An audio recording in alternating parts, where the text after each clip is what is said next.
I've been coaching and teaching for over 15 years, and by far the most common problem with all of my students in anything that I've ever taught or coached is an unhealthy relationship with competition. And I don't necessarily mean that they can't lose gracefully. I mean people that are scared of or just hate the concept of competition as a whole and sometimes just avoid it entirely. And to be fair, that can be earned. We have oftentimes a really unhealthy relationship, either culturally or individually, with competition and what it's supposed to be.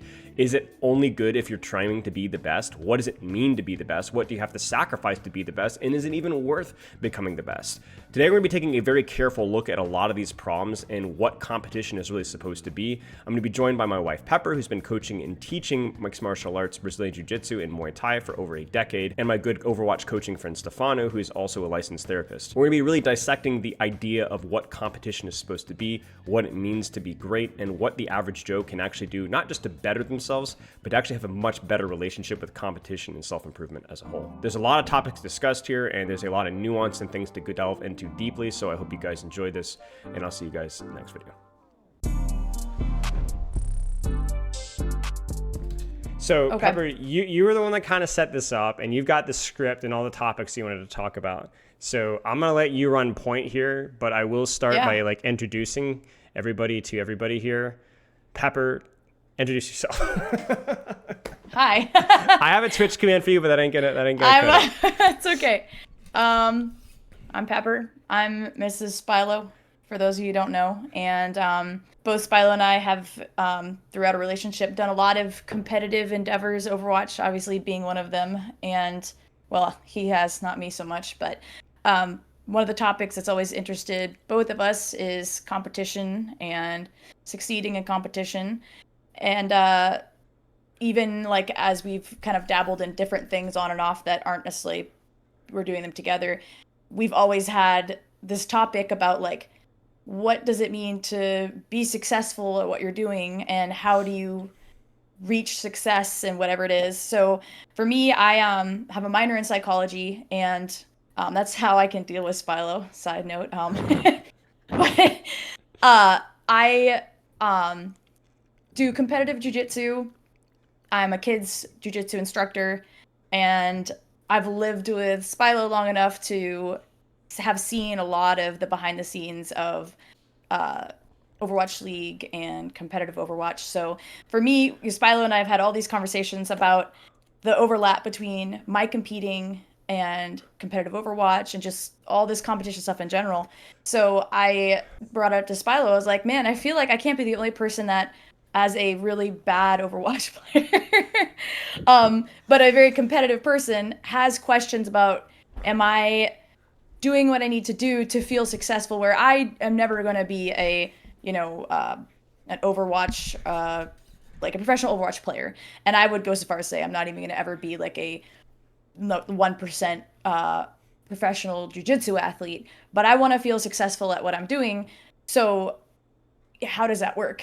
Which I guess kind of leads into Stephano and his cat, because Stephano, I'll let you kind of pressing keys on the keyboard. Yeah. I'll let you kind of share about your background and your list of accomplishments that brings you into this conversation. But the first person I thought of when I was like, man, I want to kind of dig into this was Oprah Winfrey. Oprah Winfrey, and then Stephano after that. And I was she wasn't available for it, so yeah, it's unfortunate. So I was like, man, I feel like this would be the guy to talk about this stuff. So yeah, Stephano, give us your list of accolades. I know some stuff. Yeah, so like some stuff. Yeah, I'm big into psychology. I study psychology pretty much every day. I went to school for it, got a bachelor's, then go for master's in therapy. I'm still completing the master's. Or in therapy, in counseling psychology, but it's basically just therapy. And yeah, what I do is I do individual therapy with adults, with minors, various different types of individuals, and all different types of mental health disorders and things like that, but also like things like sports psychology and group therapy and stuff like that. So like, for example, like one thing that you'll see from like top organizations and even esports is that they typically will be assigned like a sports psychologist that works with them. It's the same thing in like football. It's the same thing in, whatever. And so I know a lot of things about that kind of stuff, and I follow like the literature and things. And then one of the main ways that I make money outside of that is that I like to do I like to do coaching. So I do individual coaching for Overwatch, and I do team coaching. Um, I was an amateur pool player. So like I was in a pool league association, would do tournaments in like Las Vegas and stuff like that. And I would also coach that game. And there's a lot of similarities. I mean, when it comes to coaching, there's just similarities you see in everything. But um, one thing that I found from doing it a lot is like that psychology and understanding humans. There's a lot of overlap there between how you coach things and how you talk to people and how you do therapy, and understanding people, I think, is the key. And so I don't know that much. I don't know everything, but I know some stuff. And so yeah, so Place I'm to here start. to Yeah. yeah. And I'm a Spilo and I have bad hair. That's all. That's all. I was Needs to saying be we all said. know who Spilo is. We don't need to talk about Spilo. No, I'm but wearing a you mushroom know, shirt as well. So that's my shirt. yeah, well, it fits. So That's literally my shirt. No, so I guess to start things off, to kind of give some backstory, last spring, after having a lot of unintentional time off due to injuries and stuff like that, I decided to get back into doing competitive jujitsu.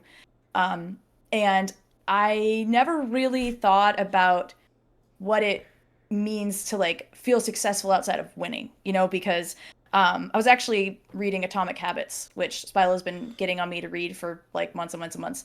And I came across a quote that said, winners and losers both want the same thing. And I was like, oh, like it just never occurred to me that, you know, like you think about like, oh, well, if I want to be successful, I have to win, which means need to want to win, and that's how I'm going to win, and that's going to be success. But it's like, wait a second, everybody wants to win. Like if you said, oh, do you want $1 million? Most people would be like, yeah, of course I do, you know? So I kind of went through this like awakening almost where, you know, I started getting back into competing last summer or spring, and I was like, yeah, I really want to win. Yeah, okay, as long as I want to win and I like try really hard and I do everything I physically can, like, you know, yeah, then I'm gonna win, and that's how I'm gonna be successful. Um, but then I kind of started to think about it more, and I'm like, man, well, this puts a lot of pressure on me because, you know, if the whole like reason I'm gonna feel successful is because I'm winning, there's so much out of my control when it comes to winning, you know. And for Overwatch, it's like you queue up and you get a map you're not good at, or you queue up and you get some guy that's like can only play Widowmaker and they won't swap.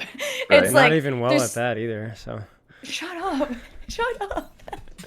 So it's like, you know, all these things are outside of your control when it comes to just focusing on winning. So I guess my first question for you would be, you have somebody that's playing Overwatch like me, who is at best like mid gold, and they're just not like, I don't say it's not that they're talented enough. You know, I think if I put in more time, like if I was doing as much Overwatch as Spilo, I could do more. But for the time I want to put in, it's going to be very frustrating for me to go, well, I'm not going to be successful unless I hit Diamond or Masters or whatever. I'm not going to be successful unless I do that. But clearly it's not like, it would take more of like a miracle than like my game plan working out for me to hit Diamond or Masters with the amount of time I'm playing. And there's a lot of players, I hear Spilo talking to them all the time where they're like, I want to hit this rank. And he's like, how much are you playing? You know, and I think that can be, that can be, sorry if you were one of those people, guys. No, But no. I like, mean, there's like, yeah, there's a lot of dudes. I'll see the thing where it's like, oh yeah, like I'm thinking about, you know, being GM or getting to like the Overwatch CS level, and it's like, wait, you have 300 hours in the game, okay, and you play this often. It's like, oh, I mean, yeah, I well, right. maybe underestimating a bit of the. But Well, there's and something there. I think that's what to get is what you're getting at. Is there's something there where it's like that like for some reason there is a very large majority of people who play this game and do other things where it's like for like there's something there that's like success. I don't want to play this unless I consider myself successful or I make these external validations like matter. And for some reason, like most people will just jump straight to the top because that's the only way that they can see themselves. Like they wouldn't feel good if they were like diamond or masters or something like that. They jump immediately to the highest prize or something like that. a lot of identity with people kind of drives actions, and a lot of most people that come to me, obviously it's a bit of selection bias, see themselves as winners. And the problem with that is that they will refuse to participate in something unless they're doing it exceptionally well based off of their own parameters, which obviously leads to two outcomes. One, they avoid any sort of commentary that might paint them in a bad light. Like they'll avoid negative situations on their path because that would show them how bad they actually are, and they avoid those. But it also means that they're not comfortable just playing for the sake of play. Like having hobbies that are just fun and it's okay to be bad at because it's not something that I'm applying myself to. It's like everyone wants to kind of be, I'm successful at literally everything that I do. And because of that, I don't do things unless I'm successful at them, right? Which not only creates this weird caricature of who they are, but also denies them a lot of avenues that they might just legitimately enjoy as well.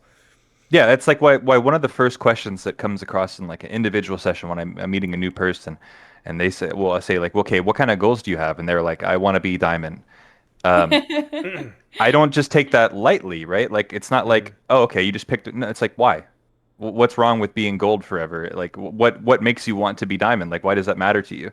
Like why is like if you're playing like if you just think of an average dude, it's like if you're playing a game just to have fun, um, what is it about having balanced games in gold that like feel engaging that's not enough for you that it has to be plat or has to be diamond, has to be different than that?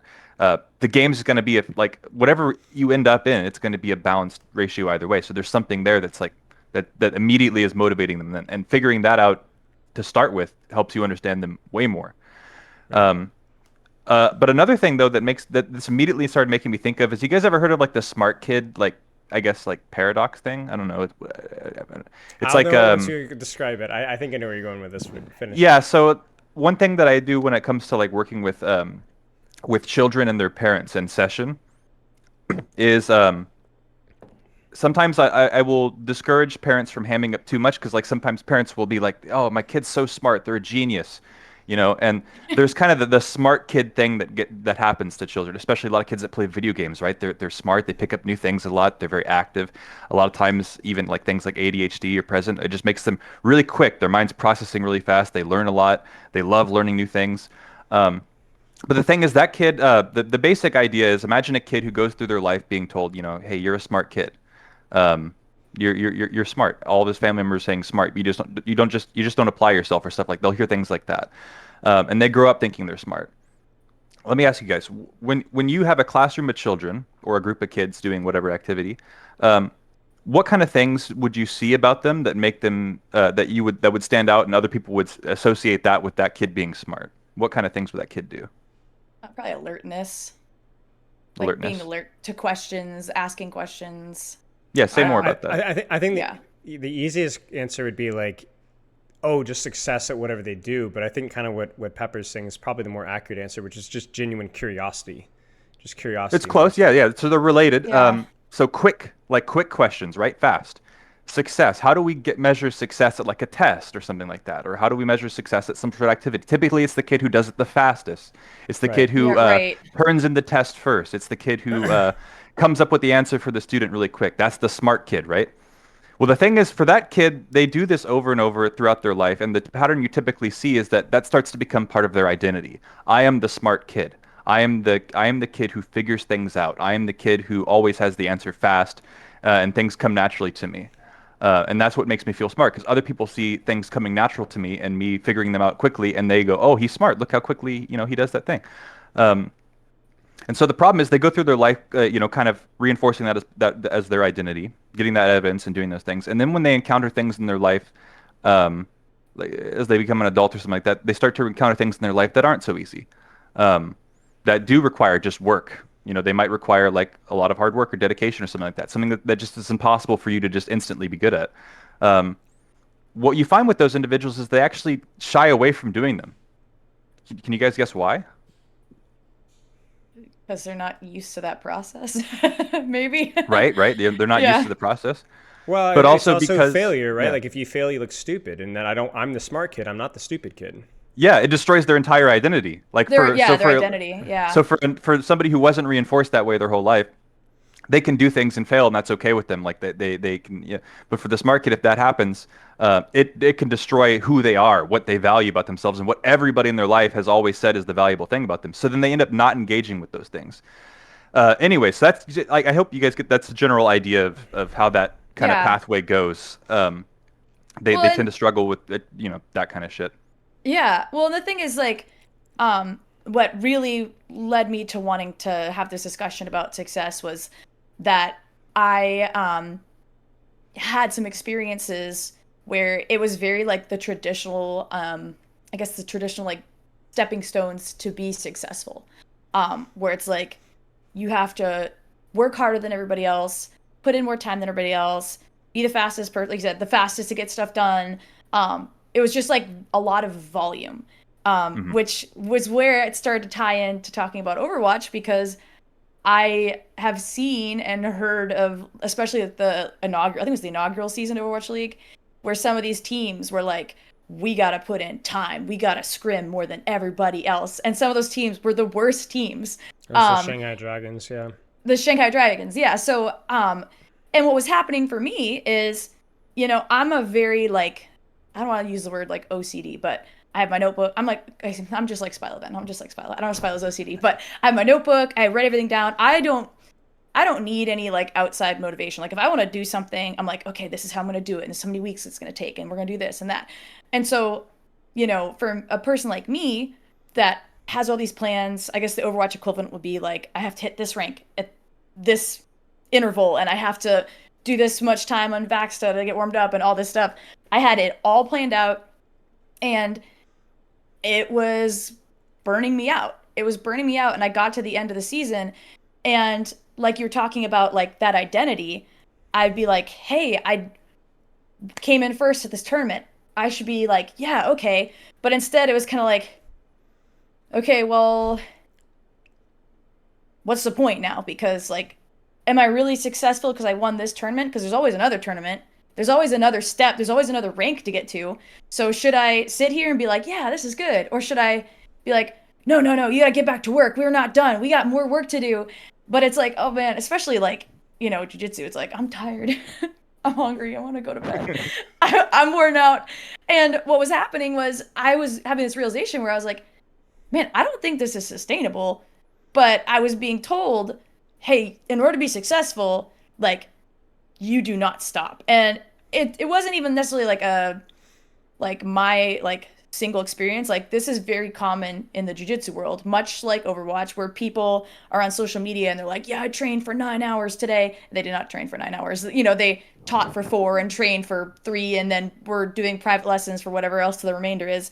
But the idea is I want everybody to see that I am working more than everybody else. And that is what's going to make me successful. That's why I'm going to win. And that's why I can do more than everybody else. Like you said, not necessarily the fastest, but like quantity, like look how much I can do. And I started talking to Spilo about it, and I'll kind of let you talk about this, Spilo, but like in Overwatch, whether it's the Overwatch teams or competitive, there are a lot of people that think like volume is what's going to lead you to be successful. I need to play more ranked. And especially where it's not, well, for me, it's exhausting. Like for a lot of people, it's like I can play ranked for 6 hours at a time. I know Spilo can. I've seen him do it. But it's like I can play for 6 hours. It doesn't matter how well I'm doing or if I'm practicing anything, but look, I'm playing for 6 hours. It's gonna help me climb. I'm gonna be so good. And clearly that's not the case, or we'd have the majority of the player base would be in GM. So Right. what Yeah. what would you say? What would you say? Because I don't think it matters how much like people like know that like deep in their mind, like I'm not gonna hit GM just because I play 8 hours a day. Like, why is it one that people hit their head against this wall? They're just like, I just need to do more. And two, like, what would you say is the alternative? And I know you guys both obviously kind of have probably said this to people before, but because it's like, for me, I experienced a lot of if you're not like feeling like you're suffering and like the grind set, then you're not gonna be successful. And like I said, Overwatch is full of that. I mean, I I don't know if it was you telling me or like reading about it, but like these teams where the players are like not getting much done by the final scrim block, but it's like we have to scrim more than anybody else. Like we have to outwork everybody, and it's like what are we doing? It seems so useless. Yeah. No, I mean, I think kind of like what you said is sort of like suffering is associated with process or progress rather. just because if it's hard, then it has to be worth doing. No pain, no gain. I mean, like that's like a legitimate thing. And as always, there's always like more than a grain of truth in it. Like it like to achieve great success in anything, if that is your motivation, like let's say you do want to really, really become top OWCS, whatever, you're gonna have to make some sacrifices. Like you absolutely have to. Like I can look back at my time to Overwatch League and I can definitely point at a lot of moments where I made sacrifices that I should not have made, that I could have done just as good of a job, if not better, if I'd been smarter with my time. But there are also moments where I said, if I were to have made Overwatch League, I had to make that sacrifice. Like I had to kind of change my priorities such that that was the case. And there's just no way of getting around that. And I think if you get to the top of your field in literally anything that you do have to make sacrifices right now. Like I sit too much. I stand as much as I can. I exercise a lot, but to do what I'm doing right now, I kind of have to sit more than I'd like, right? Like I think I'm a lot more balanced than I have been in the past, and that's great.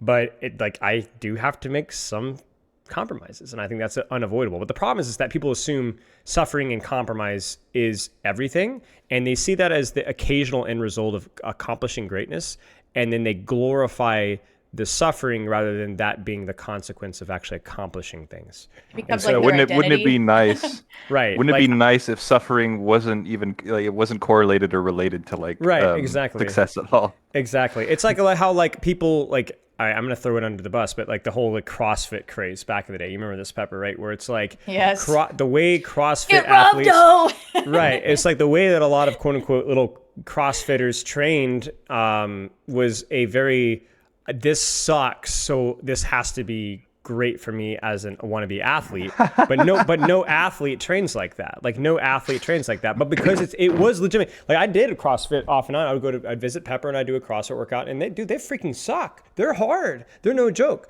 But that's not how you become an athlete, right? That's not how you become an athlete. That's how you get really good at doing Olympic lifts really fast and running around. But that's not going to make you an athlete. But it was the no pain, no gain mindset. And so therefore it feels as if it has to be the most efficient way of doing something. And even taking the second to question it is, oh, you just don't have it. You just don't want it badly enough. Oh, yeah, you're not working 80 hours a week. Oh, I remember people would be like, oh, you're working a 40-hour job. I remember my first part-time job. Ha, ha, ha, ha, ha. Right. It's like America. It's like a something measuring contest. You get what I'm saying? So like, it's like, okay, congrats. You suffered more than I did. No. And this, well, it's like, I don't know why suffering is like that resource or some sort of commodity, like, it's because culturally it's throughout strength. all over the place. It's because it's mental strength. But without fail, all of these people are mentally lazy, without exception. I'm not saying that they're lazy people necessarily, but they don't know how to engage properly. They've never actually given their full all. Stephano, have you live coached people before? Yeah. I don't know if you've done that. And have you ever been in their ear and are like, what are you doing? Where's your angle? Where's your angle? Where's your angle? Where's your angle? I've done that with some students before who just mindlessly grind. And without fail, they'll finish the session and they're like, oh. Yeah, they're actually tired. Like, and I'm like, My yeah, brain. do you Putting see real why? effort Do into the thing. you see why I'm telling you to play? Depending on the player, anywhere from 1 to 4 hours a day. You can't possibly do more than that. You can't possibly give that level of effort for more than that. And if you've been playing longer than that, you haven't been working hard enough. So that's where you can always flip it on your head. When people say, "Oh, you're not working hard enough," I'm like, "No, you're not working hard enough. You don't really know what true work is. You've never really given that effort." I had with this all the time in contenders, where these hard stuck contenders coaches or tier 3 coaches would be like, Spilo, how are you doing this, man? Like, I'm like working these tier 3 teams and I'm coaching like 14 hours a day. And I'm like, bro, you're not coaching 14 hours a day, bro. They're working with like literally 3 different teams. Like they'll be working with an NA team, an EU team, and a couple some like tier 3, like, I don't know, Thailand team or something, right? And they're like, yeah, I'm doing VOD reviews for all of them. I'm like, no, you're not. You're not doing VOD reviews for all of them. You're saying words and giving generic. You're not developing. You're not progressing. You're not giving your team the individual attention that those players deserve. You're not developing yourself. You're not getting enough sleep. You're not doing it. You're not progressing. And so it's like it's so easy to do that, right? And the reason why people do that is because for 2 reasons. One, it feels as if they're doing something, and 2, it doesn't require any sort of self-reflection. My dad used to always say that thinking is work. Thinking sucks. Thinking is hard, right? And so many people are just willing to kind of like go through the motions of like this dopamine of like, I am suffering, therefore it must be good. But it is not good, man. Like it is, you have to be so self-reflective and conscious of what you're doing and getting the biggest bang for your buck. And so many people don't do that, man. Yeah, the suffering train is rather enticing, isn't it? Because it's like it's culturally valued to It suffer, it is. seems, and it's not It's it's not true. unique And to it's like the universal U.S. or too. anything. Yeah, I was gonna say Yeah, that. Yeah, it's literally yeah, universal. East, it's West, all yeah. a Korean, Western, European. Everyone thinks that they're the. I guess there was like a brief period of time where like in American contenders where it was like culturally cool to not scrum and just show up, but those guys are grinding like 8 to 9 hours of ranked a day, even. So it's Yeah, like and it's everyone and was it's doing it. it's it's like a temptation too, because so you gain value typically for yourself, because you've seen everybody value suffering. So when you add suffering to yourself, you gain some sort of mental value there a little bit, where it's like I'm doing that thing, and then other people might you can perceive other people as valuing it. The other thing is that you can correlate almost everybody at the top percent of anything. Like one example I always give is like somebody like Michael Jordan. That guy suffered. Yeah. That guy. You don't want to be that guy, but people will pursue that, and they see the hysterics and the highlights of it. But that guy was like a miserable dude, and he was very miserable to be around, because he was basically disordered by how much he included suffering into his life to achieve the highest thing. He was addicted Yep. to it. The guy would die if he did not succeed, so he would practice for Yeah. 10 hours, like that kind of. But so you get that value from the culture thing, and then there's also like you can correlate it with like the top 1% of the stuff. So it's like, look at all these people, look at all the best players in Overwatch, how many hours they have, how much they work for things. So it's easy to draw that connection of like, even though it's correlated, but there's also bronze players with 7,000 hours or whatever. Yeah. Um, but and then the other enticing part of it is that it has, like you were talking about, it's like such a strong feeling of emotional and physiological feedback from doing it. So you will know, so it can replace those other actions because you can feel that experience of suffering. It can replace the ability of that of ever experiencing that mental exhaustion that's required to engage with something long enough with your attention and spend that resource. You can just like add a bunch of suffering on it. It might simulate that same experience where it's like I am doing something here, whether or not that's actually valid. It's just, yeah, it's kind of like a cursed little tempting fruit of suffering that you can take. Yeah. Well, I Yeah. think it's interesting what you said too, Spile, about like the dopamine of suffering.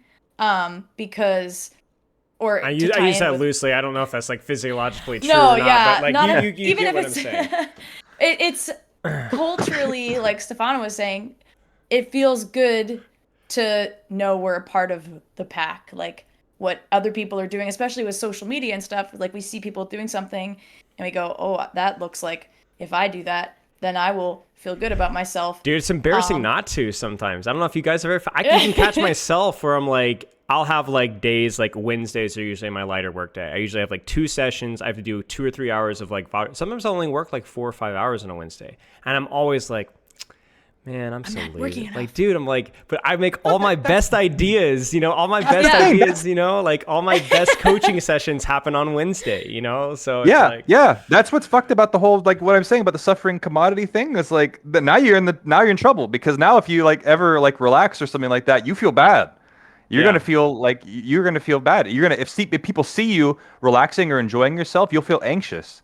yeah, And that's what was happening to me is, what was happening is it all kind of stemmed from like I wanted to get back into competing, but I really wanted to get my purple belt. And I was like, man, like I just need to, do well at this competition. So I had a goal, and I think that is a big thing for being successful. Like you said, like I want to hit diamond, I want to hit masters, I want to get my purple belt. I have a goal. Can I Okay, why do I interject want to really hit this goal? fast? I Yeah. think the goals are important because they dictate what processes you should get towards the goal. Because if you The think stepping about, if you, stones. right, it's like if I have a certain goal, then I need to kind of shift what I want to do depending on what I'm aiming for. Like for you, aiming for a purple belt, you got to ask, okay, then how does a purple belt need to train, right? If a plat player Right. wants to get to diamond versus a plat player wants to stay in plat, that dictates. But if a plat player is going for grandmaster, you got to ask, okay, long term, I was going to have to shift what I do, because I think as long as goals shift your processes, they're relevant. That's the way that I Yeah. look at things. No, Sorry for interrupting. for sure. No, no. I was just saying like that was kind of like my goal, and so I knew what I had to do to be successful was like, man, like I have to go to this tournament and I have to beat everybody, because if I beat everybody there, then I've proven that I'm better than the people with the skill. I'm ready for the Overwatch, the jiu-jitsu equivalent of I'm ranking up in Overwatch. Right. Um, and it didn't happen. So I was like, okay, like I need to. Well, you It mentioned was a anxiety about not suffering. yeah, well, so because in my mind I started thinking like, I'm You not should- working hard enough. You should I'm not talk working hard very enough. briefly, like don't name names, but about like the culture as well, because I think that's really important too. Because that stuff Yeah. snowballs so quickly. Basically, it had started with, like, I want to compete. And that was pretty much it. It was like, oh, you want to compete? Cool. And it kind of, like I said, I finished that first tournament. I was thinking like, man, like I told my friends, like, yeah, I'm like going to get my purple belt. This is going to be awesome. And nothing happened. And so I was like, well, Right back. maybe, it's not a fluke, but like I have to do it twice. I have to like really prove like, look, I did it twice. I beat everybody. And I did. I beat everybody the first one. The second one, I beat everyone at the second one. I'm like, okay, yeah, this is great. Like clearly I'm ready to rank up. Like, and it didn't happen. And so now I'm starting to feel like, okay, well, I have to do like one of the big ones. I'm doing like local tournaments. So I'm going to do like the IBJJF, which is like the International Brazilian Jiu-Jitsu Federation. Yeah. And like, that's going to be it, And so I, was training all summer and like, it was just like more. Like we would, train on the weekends for like 2 hours. And it was like, turn the heat up to 90 degrees. And it was like hot and like people are puking. And I'm like, You're min-maxing, okay. yeah. It's like, man, I have to like, if you're not like feeling like you're gonna go in a coma, like you didn't give everything you had, and you're not gonna win if you don't like push yourself to the edge of death. And so I'm like, yeah, like, I'm training so hard, man. I'm gonna win. And so I go to this IBJJF in Charlotte, and I got third in gi, and I got first in no gi, and I was like, I did it. I succeeded. I'm successful. This was a big I'm gonna tournament get my too. purple belt. I was so excited, and I came back and I told Spilo, I was like, this is it. Like, I thought like it was this, but no, it was this. Like, now I feel good. And it still didn't happen. And I was like, that's when I started to feel anxious about myself, was like, dude, I can't put in any more work. Like, there's nothing, like, I'm working as hard as I can. So I'm like, what am I doing wrong here? Like, I'm working as hard as I can. I've proven myself. I've beaten people at this skill level, and I'm being told inadvertently, you're not ready to, reach that goal that you set for yourself. And what was interesting was, I finally, like, jiu-jitsu is kind of like, it's not like you can't be like, oh, what do I need to do to rank up? You can ask people and be like, what do I need to do? And your coach will be like, yeah, do this, whatever. Or they'll just kind of be like, oh yeah, you're getting close or whatever. But I was specifically told, ready for this? I was told, oh, you're not putting enough mat time. You're not putting enough time. And I was like, Damn. My body's broken. Like, you can ask Spilo, like, by the end of last fall, I was like, There man, was I'm a falling major apart. Cold War happening between me and her BJJ coach. We were not on. There was like some tension there for sure. Because I'm hearing Like, this, and I'm like, Yeah. Well, And it was just it tough. must really hurt. Like emotionally, that must really hurt. Because like you mentioned anxiety, but like I can imagine, I don't know. I can try to picture that kind of situation of really feeling proud or accomplished about something, and then continuing to do that only for it to be taken away from you every time. That must have. I felt like that must have hurt. Well, and the thing about it was it really messed with my whole like perception of being successful. It really did, because in my mind, it's like I set a goal, I accomplished it, I'm successful. And I'm being told by somebody that has done this longer than me, has competed more than me, no, you're not. And I was like, am I not successful because I didn't reach my goal?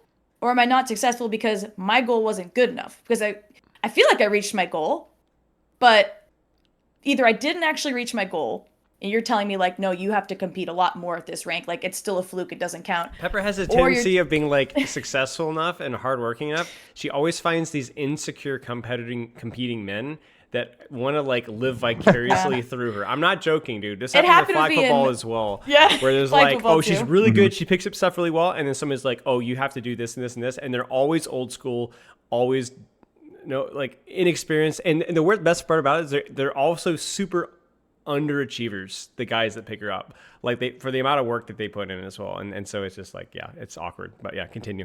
No, it's fine. It basically just, it started with, I told Spilo, I was like, I feel like really insecure about competing right now. Like, I feel like if I was to compete right now, I would feel like I would lose, which is really dumb because I've just proven for the last 7 months that I can beat pretty much everybody. and like I can endure this crazy training. Like I should feel like, man, this is the best I've ever been. And instead I was feeling like I suck. I suck. I'm not good.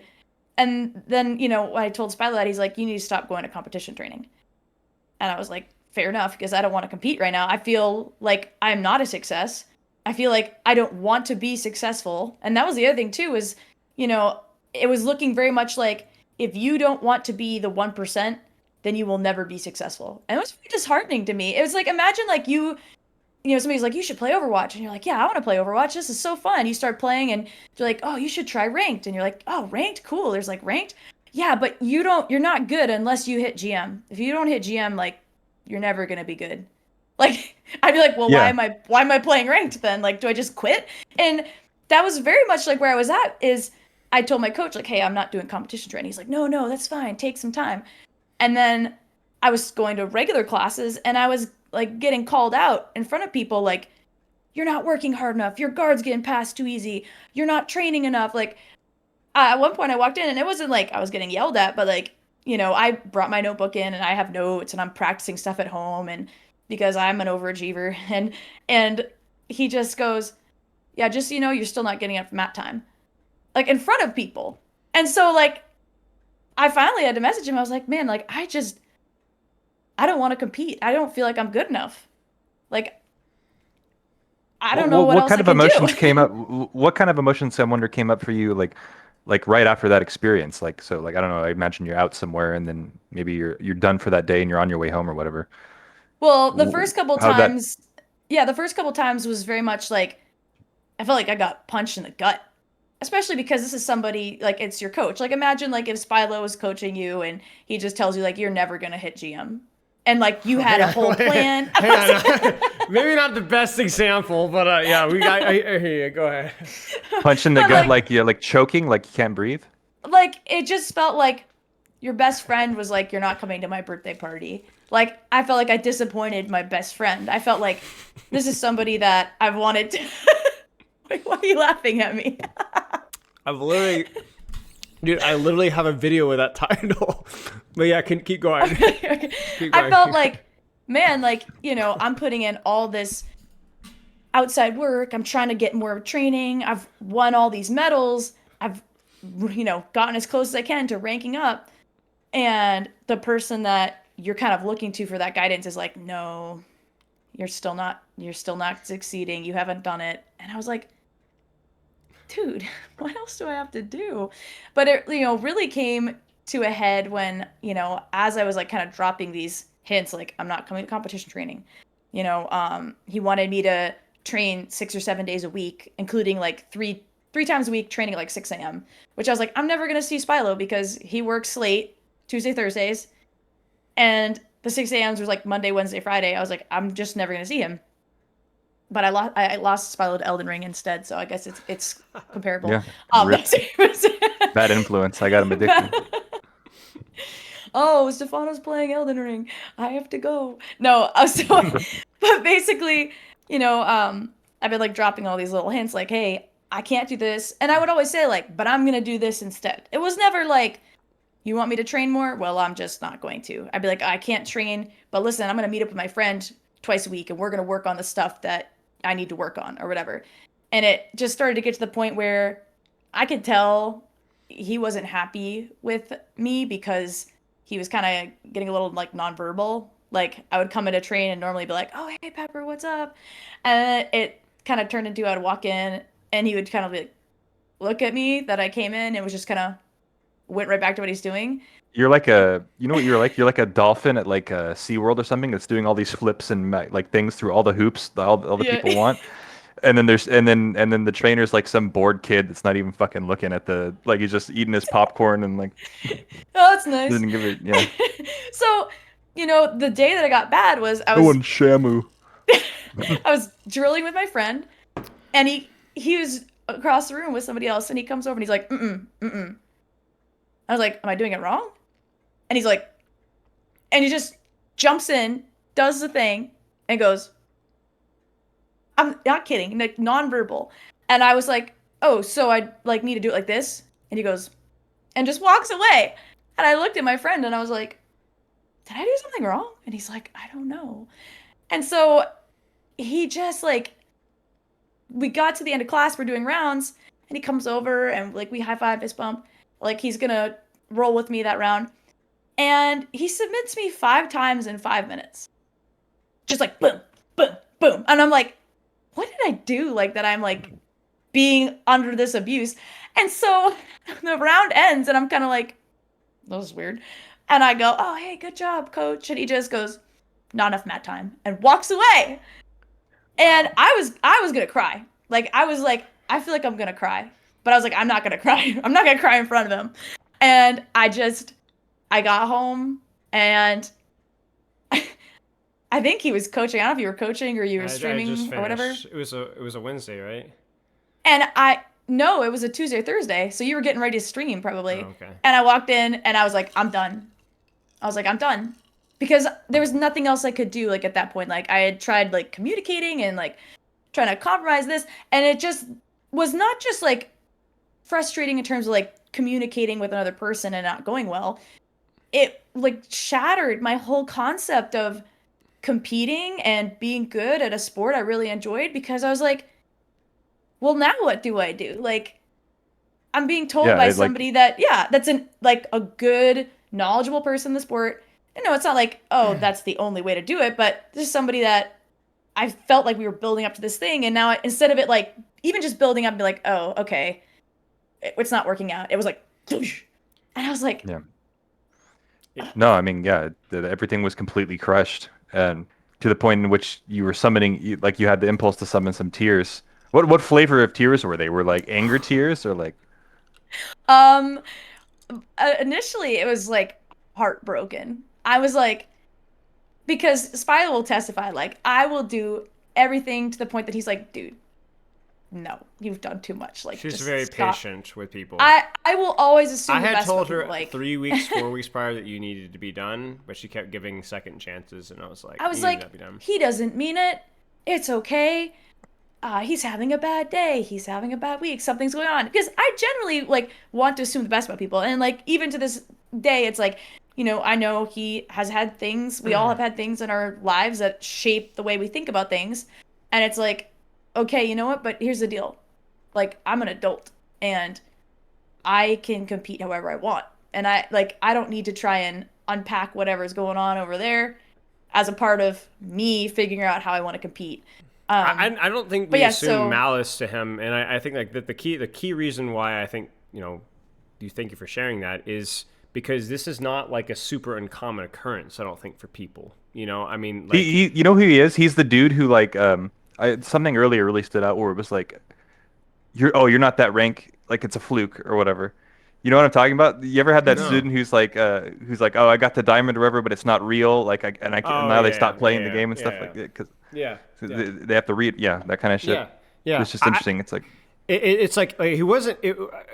As somebody that I knew the guy fairly well, I'd talked with him several times and seen her interact with Pepper. It was more along the lines of like, I see potential in this person, and so the best way to get the potential out of this person is just abuse and my various methods. I don't think this person legitimately was thinking that they were doing the right thing, but they just were right. just a horrible leader, a horrible instructor, a horrible coach. And again, like I said, it's more common. Like, I won't go into the details, but like in high school and middle school, I played a lot of football, and I had coaches like this all the time. They weren't near that toxic necessarily, but old school football, for anybody that played, it's suffering and it's running and pain and injury. And it's failure is what it is. The teams that I always worked with that ran the most and hit the most performed the worst, always without exception. And because my sense of identity was always working harder than everybody else, like that was kind of what we grew up doing. I was chronically injured, chronically. Like that's like the number one thing. If you're a kid that's injured all the time in sports, it's because look at the practice. Like practice was like, it was like freaking Marines training, bro. Like it was awful. Like it was just misery and concussions and it doesn't matter, it's fine, run through it, puking and everything. And I would get slower. I would be injured. I had shin splints. I knocked teeth out. I don't even want to, so many concussions. It was just unbelievable. I had busted fingers. I had sprained knees, sprained ankles, sprained shoulders. That was just the culture. That's just what you did, right? And so what ended up happening is that most of the players just never really gave full out, and so they were never reaching up to the coach's standard. And then there were players like me who were always going full out, but I was always injured because of that. And so it's like there's like this standard that like it's good as a coach to never be satisfied. It's good as a player to never be satisfied. We glorify this constant in dissatisfaction with whatever position that I'm in right now, and never celebrating any success, never saying, okay, that's enough. That was good work. Let's stop right there. It's always more and more and more and more and more. And like that is so baked into culture, old school culture. Yeah, it's bullshit. It's bullshit, but it is a thing. It's like that just how suffering is of high value, feeling good about yourself. People don't like that if you feel good about and the yourself. best part about it People too will want to stop you. Is we would underperform in a game, right? And this is with multiple different coaches and multiple different times in my life, like at least 3 different coaches. We would underperform in a game due to a poor execution or whatever else, and the solution was punishment, was pain. It was not to practice the execution of what we were doing wrong, to deliberately and even ruthlessly, fine, practice it until it's done right, but it was just suffering. It was corporal punishment. It wasn't addressing the behavior and fixing what was wrong. It was just punishment, because if we're suffering, that must mean that we're getting better. And they could say whatever they want. They'll say, oh, it's conditioning or whatever else. They'll always come up with an excuse for it. Same thing with Brandon, right? But it's not even like, and the funny thing about it is that when you condition, they never put any effort into what's the best way to condition for football or for jiu-jitsu. I remember we had this conversation with jiu-jitsu. It'd be like doing, what was it, like however many long rounds, how many times in a row? I'm like, that's never how you compete jiu-jitsu, so why are you training for that? Why would you train like that? Right. Why are we doing... Spilo had a...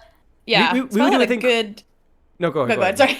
No, you I was like, Spilo had a good way of describing it by saying, like, you don't want to be training like a loser. It's like in jiu-jitsu, even like at black belt, you have a 10-minute round. And typically what you'll do at like Worlds or Pans, like the biggest tournaments in the world for jiu-jitsu as a black belt. So you're at the top. You have a 10-minute match. You will at most have 2 10-minute matches in a day. So 20 minutes of jiu-jitsu, and let's say it's very evenly matched and you're scrambling, 20 minutes of hard cardio, which most jiu-jitsu isn't. It's like you have takedowns, and there's a lot of like isometric kind of stuff, gripping and like pushing and pulling, pushing my microphone. But like there's a lot of like tension, but it's not like your heart rate needs to be at 195 beats per minute. Like you gotta, so when Spilo's like, man, to train like some of the stuff, and same thing with football or, whatever, the Overwatch thing, like I gotta scrim for 8 hours, and how am I gonna be locked in like I'm gonna be for, I don't know what the longest match time could be at this point with like the different like formats, 2 hours, probably. But it's like, why, like, how bad do you think you're gonna be that you have to survive this kind of training for this sort of competition, or the suffering? It's like you become more obsessed about how bad can the process be, and I can say, look, I did it, than like winning. Yeah. What happened? Yeah. Well, what I think happened? I think that a lot of people fall into that, because it's like it's that almost becomes the substitution for, the accolades. People value that suffering so much. The other thing sorry. I was just thinking. I'm sorry to interrupt. I was just realizing the reason why I feel like that's so easy is because you can suck and you can lose every game, but you can still go, oh, but I trained like a winner. Right? Because that's the thing. It's like you risk losing, right? Like you might not get the plat. You might lose your match. That's just life, bro. But there's like that fail safe of like, I don't feel like a failure because at least I trained 3 hours a day. Yeah, congrats. You get your participation trophy. You threw up. Congratulations. You played yourself. There's literally people that Beth's friends with on Instagram. Like, there's some of her friends that these dudes that like, I got up at 5 a.m. and I was throwing up the night before. And it's like, dude, you're terrible at jiu-jitsu. You're terrible at jiu-jitsu. You're slow. You're out of shape. You can't roll. Like, not your friends. Like, that sounds rude. But like people within your circle, let's just say, right? It's the same thing with Overwatch. It's like, dude, you're not good at what you do. Congrats, you suffered, but you suck. You can make it look like you're good. Is that really worth it? I mean, it's the same thing with the football too. It's like people like they always talk about how much they suffer, and I'm like, you suck at this sport. Like, why are you patting yourself on the back? Well, and I think that coach, this coach you guys are talking about, kind of it's sort of it makes me think of what we were talking about earlier, when it's like you were talking about live coaching and like actually getting somebody to engage versus how they normally play, for which they could play for like 6 hours straight or whatever, Yeah. and just kind of like I guess lazy of the brain, like their mind is turned off, but their body is just functioning and engaging and suffering. And I think that just like the median or the mean of like all Overwatch players probably will go through a process something like that. Even people who are trying to improve, I think the mean of coaches, like 80% of pretty much everything, is kind of similar. And so when it comes to this guy, it's like, well, maybe I don't know how to actually coach, but I can do the like one bare minimum thing is if I just force people to play, a ton, or force people to train a ton, they'll get some sort of value out of it, and it makes me feel like a good coach. So I'll just keep doing that and never actually learn to develop my ability. Like it was also, never learn how to coach an individual. I just know how to like throw him on the I think treadmill. that And lose weight. It's like The Biggest Loser kind of a thing. It's like the TV show. It's like if you starve them and throw them on a treadmill, they're going to lose weight. You know what I'm saying? But you're going to make that stick. I think the last part for that as well, which I think is pretty insightful for Pepper's coach, was he was also very seriously training as a competitor, right, at the black belt level. And to give him credit, he practiced exactly what he preached. Very little sleep, getting up at the crack of dawn, training for hours and hours and hours and hours and hours. Just vast quantities, not enough sleep, a lot of stress, a lot of this. And the most damning thing, a part of that, is that he, and I mean this with as much respect, he was just a big failure as a competitor. I mean, shockingly, his system didn't work. I mean, the last tournament he did, he was destroyed. I mean, was it 69-0, right? Like literally, like you don't get point. I'm not even joking. Pepper. Yeah. Pepper. What? Yeah. So literally, like destroyed, like legitimately destroyed. So like you don't. I've never heard of a score like that in jiu-jitsu. Now that happens. Like we all have miserable failures, but this guy has consistently been underperforming since then. He doesn't take care of himself. He doesn't rest. He doesn't. I don't know what the quality of his training is like, but it's like you can always see this. Like the people that always preach that, with the exception of like the Michael Jordans, right? Most people that commit themselves to that just kind of fail. You don't even have to look at what they say. You say exception to the Michael results. Jordans. You say exception to Michael Jordans. That's the thing. Is that but there's only like one of him, and Right. if you're not him, if you're not that one of him, then you're just ain't going to be him. what? Can you imagine in every field how many people are needlessly, horribly suffering right now, like as we speak, just destroying their lives at the pursuit of mimicking something like that?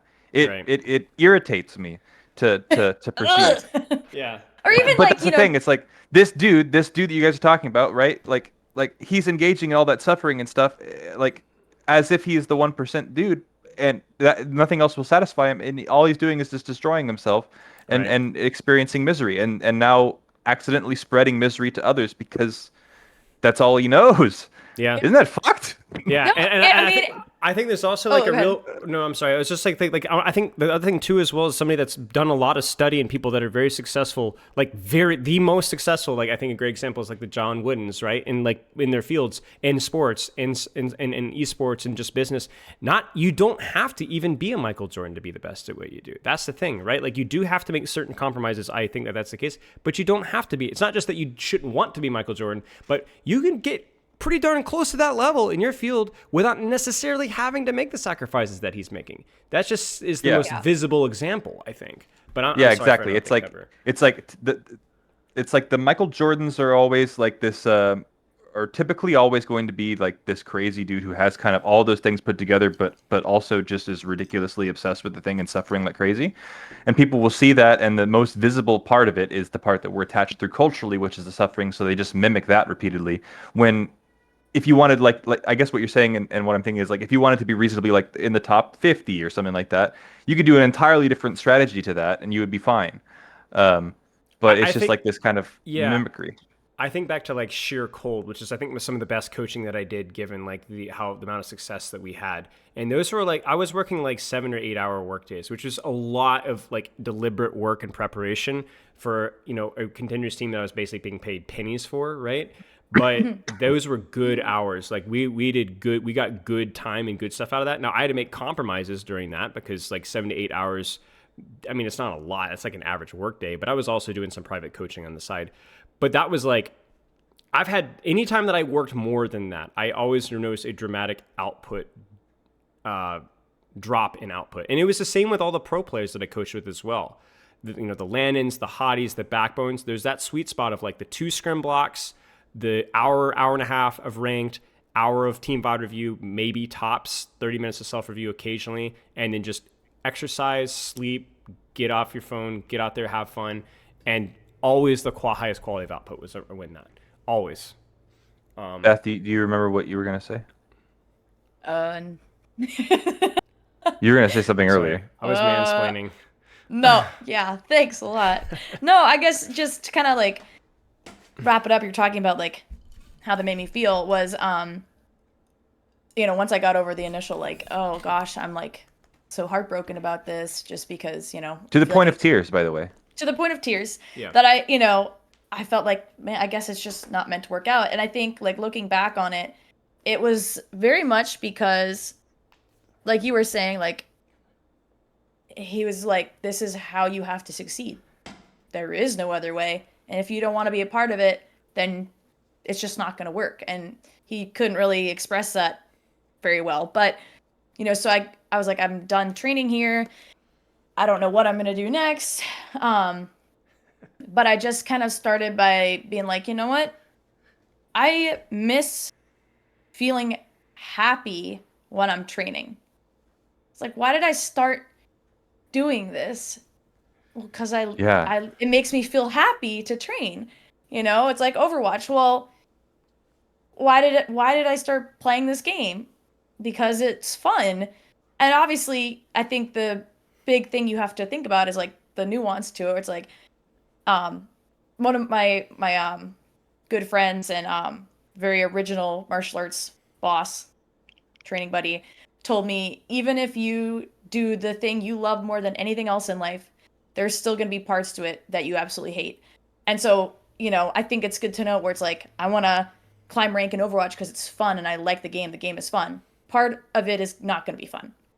But if you lose sight of the fact that it's fun, then what's the point? And so I was like, well, I wasn't having fun anymore. And even if I was having fun, I don't really think this is a healthy way to be successful.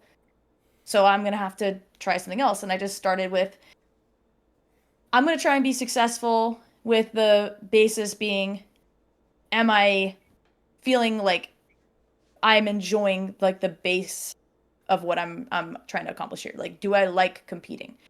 And so that's, when I was like, I'm going to just train with my friends. I'm going to not get up super early. I'm going to train like reasonable times. I'm going to get more sleep. I'm not going to do these like massive 2-hour sessions. I'm just going to train for like an hour at a time. So sort of reconstruct it and figure out who you actually are in this sport. Well, and like you said, with the smart kid analogy, I think I was going through that a little bit where it's like I had been, I don't want to use the word like indoctrinated. That sounds harsh, but like I'd been kind of conditioned in this headspace where it's like, this is how you're gonna be successful. You're not doing it like this. You're not successful anymore. So I was like, my whole identity was gone. I'm like, well, I guess I'm just like this little like petering jujitsu person that is not good and is just doing it for fun. Well, and it was very much like, oh man, I'm gonna compete, but I'm not training the right way. And I was like, this is gonna be a good experiment. I'm going to get back and talk to Stephano and Spilo about how this goes when it's done. And I did. I had fun. I trained, my 2 training partners predominantly were a 13-year-old girl, who I've been teaching her for 3 years. So a 13-year-old girl and a 21-year-old that I had trained with like a handful of times, and I'd messaged her on Instagram and I said, hey, she hadn't trained for like 6 months. I was like, you want to come train with me? And she was like, yeah. And I was like, all right, cool. We're making Fight Club, I guess. And so, I predominantly trained with, on paper, not great training partners. Just nothing against them personally. It's just like, if you had said like, yeah, I'm training with a 13-year-old kid that, has trained for 3 years and I'm the person that taught them. It's not like, oh, I outsourced for great training partners. And yeah. I really asked myself like, why, like, why are you competing? Like, what's the point here? And I started to look for reasons outside of I have to win, or I want to win, or I have to win everything, or, whatever the like I'm trying to keep tying it back to Overwatch, but it's like it's such a big thing to say I want to get to GM or whatever. Like you said, like what does that mean? And so I was like, you know what? Yeah, there's gonna be parts of this that aren't fun. I'm gonna have days where I don't want to train or this hurts or whatever. Or it's like I'm eating fish for the 10th day in a row and I want to eat something else. But I was like, it's easy to come back to like I'm having fun when the majority of it is fun. Even the hard parts, it's like, well, okay, I don't mind getting up and training because I'm with people I like, and it's not making me feel like I'm gonna throw up every single time or whatever. And so I did. I went to this tournament in May after having trained basically on my own with my little ragtag group of training partners, and I did great. I went 4-0, and I And I want to clarify too, just for Pepper's benefit, the training partners weren't optimal, but there was a lot of intentionality with how you were training. There was the same level of effort with note taking, with preparation, with VOD review, right? I would. It was fun. It was VOD intense, reviews, but eh? fun. Intense, No, but I fun would. training. Right. Continue. Sorry. I would no, I would film all my roles, and we would have one day a week. I got this literally from Overwatch. We would have one day a week where we would come in and we would watch the roles, and I would text my training partner and say, "Hey, where do you think we're getting stuck? Like where do you feel like we're not progressing? We keep getting to the same spot." And we would go back and watch it, and then I would look up like, some of the like higher level guys that I've either followed or met in person, and I would go, "Okay, like let's see what they're doing."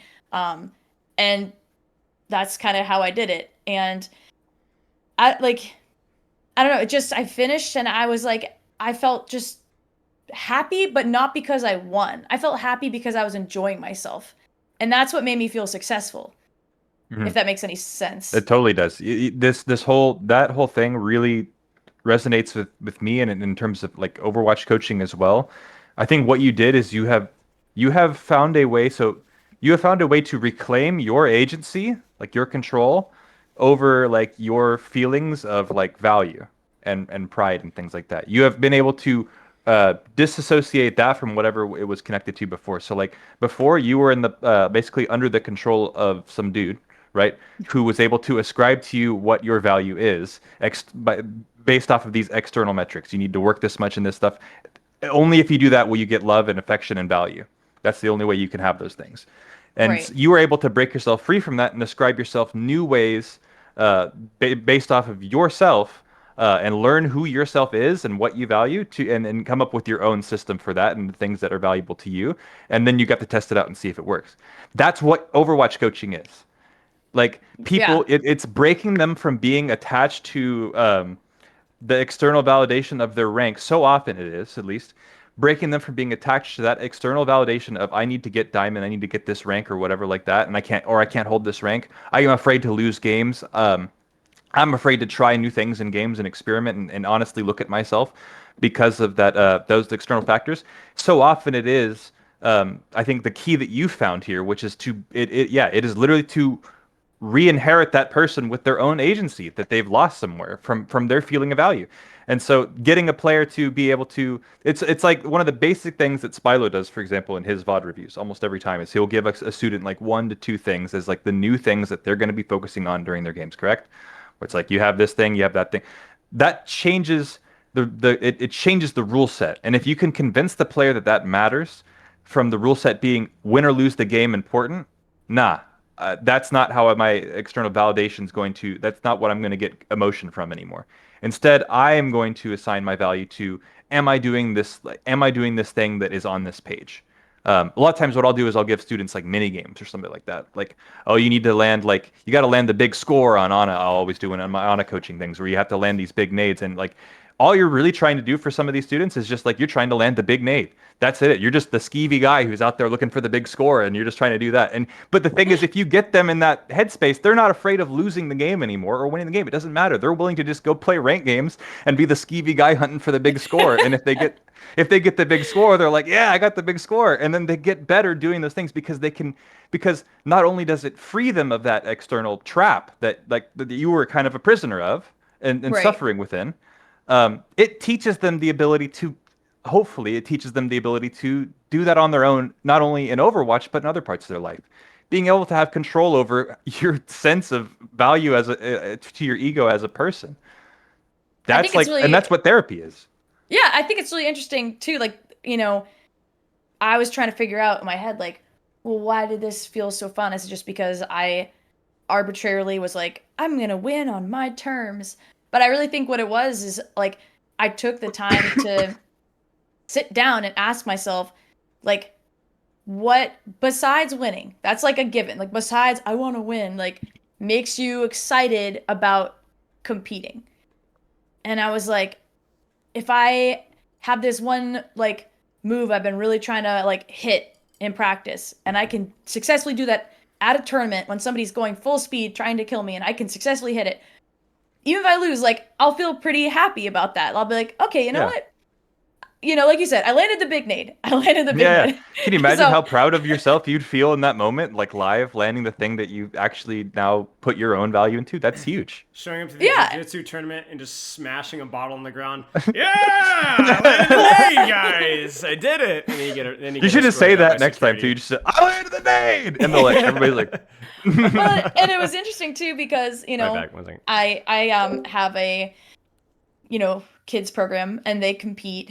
And with kids, I really don't want to like be sharing the message of like, oh, like we're all gonna get gold medals, and it's like, no, you're not. Especially with kids. Kids jujitsu is kind of like a quick play where it's like, oh, we need someone to fill this role. Okay, you're gonna move up 3 weight classes, have fun, and like this poor kid's like, what, coach? Why do I have to fight this giant dude? It's like, I don't know, just go That's with it, amazing. roll.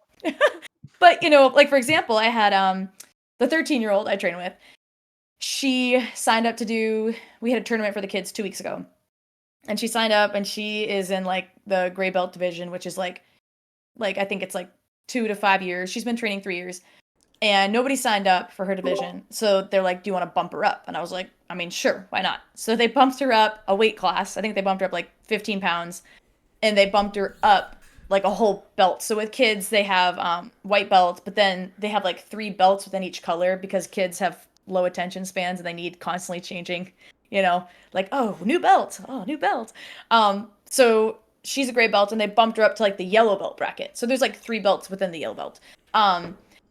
And I knew, like, going into it, like, the one girl she was going to go against was from Colombia, and she was, like, signed up for, like, every single division she possibly could, like, the boys' divisions, the girls' divisions, and I was Smokes.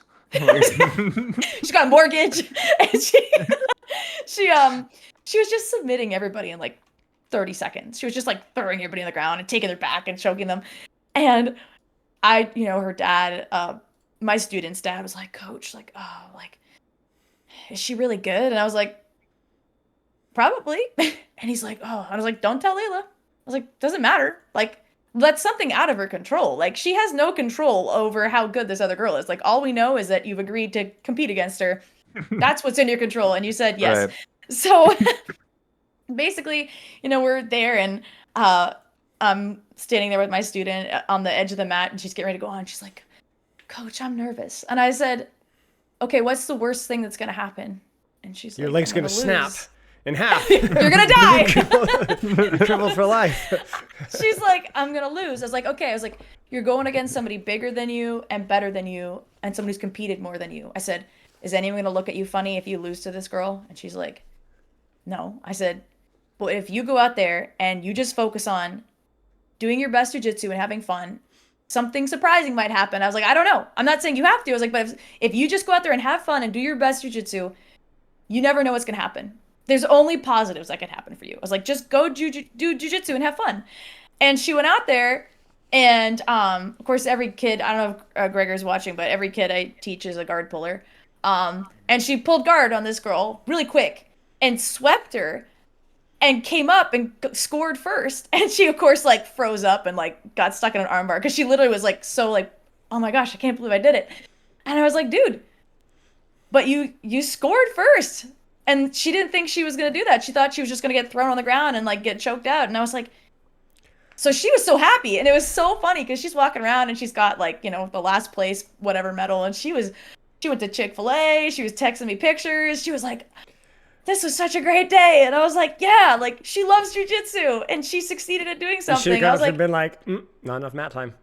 Nope, nope, we're gonna go back and train somewhere. But it was like, okay, maybe I'm onto something here. And I think it's good to note that, for the people that want to be the very best at Jiu-Jitsu Overwatch, like that girl that beat her, clearly has a very serious goal in mind for competing, where she's competing against literally everybody. She competes all the time. She travels to compete, and there's nothing wrong with that. Um, but I just think like to put success like in this tiny box that you have to, do so much, like that just seems like, I don't know. Like, is that really it? Is success so small? Is that the only thing? Like winning? Right. Yeah, I I don't think you're onto know. something. I I, don't I think know. you're definitely onto something. It's because it is for some people, to go win black belt worlds at 19 years old is the only thing that is going to be success. But like you have to really ask yourself like for me, like why do I enjoy this? Like because there are people that like they will not enjoy it unless they are, winning everything. And for better or worse, like for better or worse, they're not going to enjoy it. Like we've all played with those people that's like in Overwatch where it's like they get triggered super easily, like because they're not winning or they're not playing as well as they want to. And, again, for better or worse, like that's like the thing that catches them is like, oh, I'm not winning, I'm not having fun. I don't know. Like, is it just some people like they literally have no motivation besides winning? Or they just haven't taken the time to find a different motivation besides winning? Right. I don't know. Yeah. Yeah, that's what it is. I think you're definitely onto it, at least from my perspective and how I approach things. And it's like I was saying earlier, it's the same thing as therapy. It's like most people that you meet, like unless you're working with severe disorders, most of the time it's like what's going on with my life? I'm feeling miserable. I'm feeling like this. I feel anxious when people like it'll be like a couple, and one person's like, oh well, every time like I'll be on my phone, and every time they come in and see me on my phone, I want to like turn it off, or I feel guilty for doing nothing or like looking lazy or something like that. It's like where does that shit come from? Where do those actually come from? And normally it's like always comes back to like they don't have agency over their own like good emotions. They're attached to something else normally from their past. Their parents taught them this and forced this into their brain, and they're just living off of that without even realizing it. They're just living off of somebody Dang. else's prescription for what success is in life. That's Um, actually crazy you just said that because I do think like that is something you have to unpack. I mean, obviously it was my coach, it wasn't my parent, but same concept is like you're around people, not even necessarily like, obviously for me it's like this is somebody like I want to impress, is somebody that I want to make them proud of me, but just being around certain people you pick up on that. Your parents, like even if you have a bad relationship with your parents, if they, as a kid you watch them put priorities on certain things to make them feel successful at work or successful by like going on a big vacation, then you start to feel like if I'm not doing this, I'm not successful. Because like you said, you don't develop your own like internal voice or whatever you want to call it. Like, okay, did I did I do a good job? You're not thinking about like, did I do a good job? You're thinking about, did I do this because this equals good job? exactly. Yeah, and it all You know? happens unconsciously. And I'd say that I think in my experience, it's especially if it's not a good relationship with the parents. Yeah, Yeah, I It's yeah. mean, like, well, no, no, in the case of the coach, it was exactly that. Very, And very. he was the We first person to admit that to me. Like when I had texted him and said like I'm taking a break from competition training, he was like, I had, a rough time growing up and like this is like this keeps me going, like this is my outlet. But like you said, then it can become like the crutch. Like is it bad to want to rank up in Overwatch? No. Is it bad if you're, having all these like IRL problems that you're like, I can't deal with it, so therefore I'm going to play Overwatch 10 hours a day and I'm going to hit GM and that'll validate everything. And then because you're not dealing with those problems and you're practicing too much, you're still not hitting GM and now everything's going to shambles and everything feels terrible in your life. It's like, man, you yeah, gotta like we're in Shambali Monastery. I don't know how you everything's feel going to about it. pieces. I don't know how you feel about this, Stephano, but one thing I've always tried to do is the more that I practice stuff, because I struggle with this as well. You get really good at something, it becomes part of your identity, and you want to hold on to it, right? Like it's the whole hard stuck. I used to be Masters players that are the worst, right? You get the sense of entitlement that this is who I am, and so then therefore I'm disappointed when I let myself down, and often those people tilt harder than anybody else. But I think like the goal should be to have like as narrow of an identity, a sharp but a narrow identity of who you are as a person. And those should be preferably things that are going to motivate you to do things like I am a health conscious person. I'm not a person that goes to the gym every day. I'm not a person that gets 8 hours of sleep every night, every day. Because if I have that narrow of a vision of myself, then I start pursuing the end result of I have to get 8 hours of sleep, even when that may not be appropriate given the context. Or I have to go to the gym. Yeah. Why am I going to the gym? Because I want to be healthy. Well, what if going to the gym means that I only get 4 hours of sleep tonight? Well, I should probably prioritize my sleep. So it's about being health conscious first. I'm a good husband or a good friend, or one thing I like to say is I'm a competitively minded person, but I don't like saying I'm a competitive person. I am the person that enjoys competition. That's kind of it, right? I don't have to win because that's stupid and childish. I don't have to be the best at whatever I do. I don't even have to be good at everything I do. I just enjoy competition. Another one for me personally is I enjoy learning about things. So a lot of times that results in me getting good at things because I like learning about those things. But oftentimes I just like studying things just because it's fun to study them, even if I never get better at them. Yeah. Precision and self-exploration is like it's like kind of the gold standard for like understanding yourself and developing a real ego, like a realistic ego of who you actually are that you can be comfortable with and progress with. Right. The amount of like and honestly in today's world, the amount of like distractions and shit that you can do, like there's so much stuff that like how like all those things, those self-affirming statements of like who you are, right? You've come up with those at some point because you used your brain and thought of things. Yeah. Those things they didn't come out of nowhere. Those were there, but they just lurked there somewhere, and they can be mixed around with all this other options that aren't necessarily true. The thing is, how many people do you think actually sit around and have come up with those things and have thought of those things? It's almost nobody. There is so much stuff you could do besides doing that. You don't even have to go out you don't have to take a shit without looking at your phone anymore. Like you don't have to.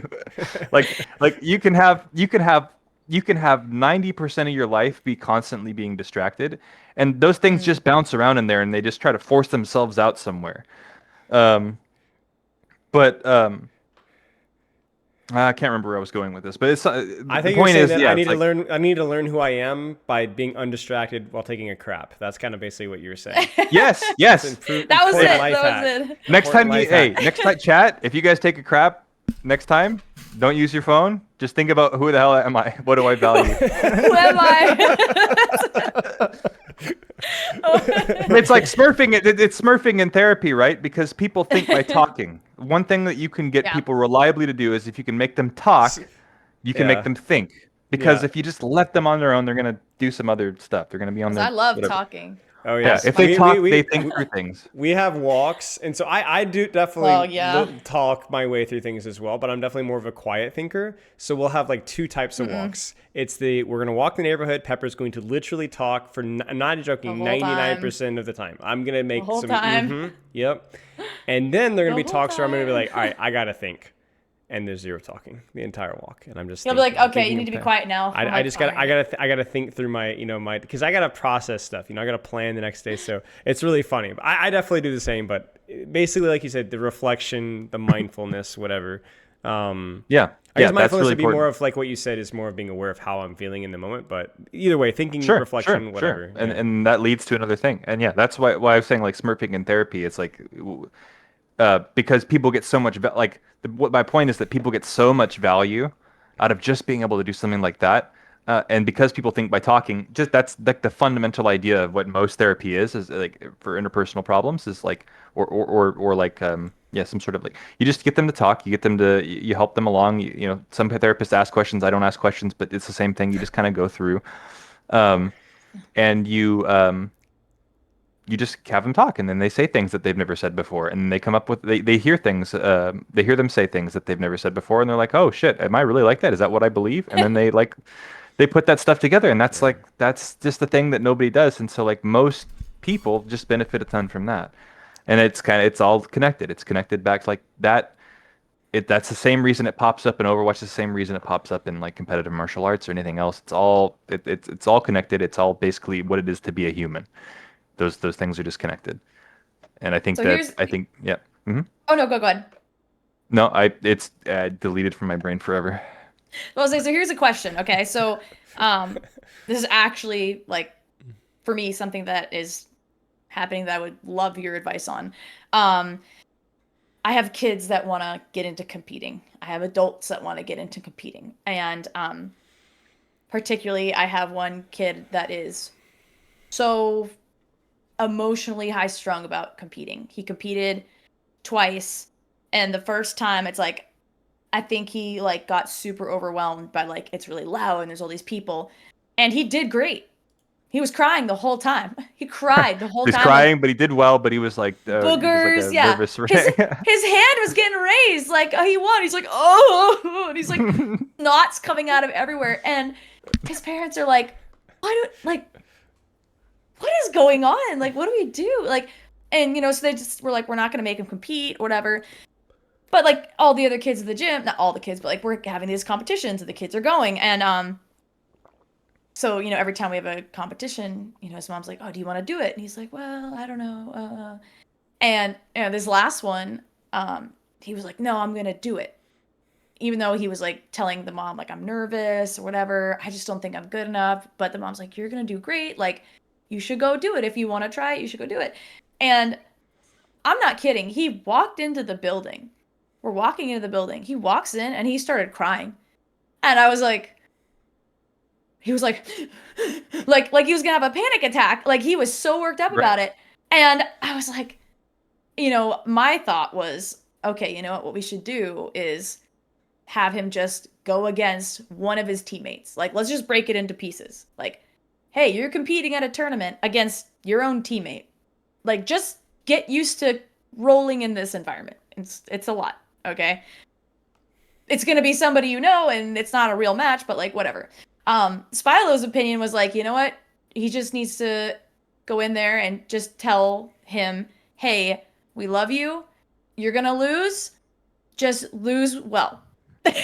Just like you're gonna have to go against somebody. There needed to be a celebration of the competition before and after, like regardless of the result, just showing up and putting himself out there and like excitement and like, oh, great job. This is great. What a wonderful job. No matter what the result is, right? Like celebrating it and then also not like building it up as this big performance either, you know, it just show up and do your thing.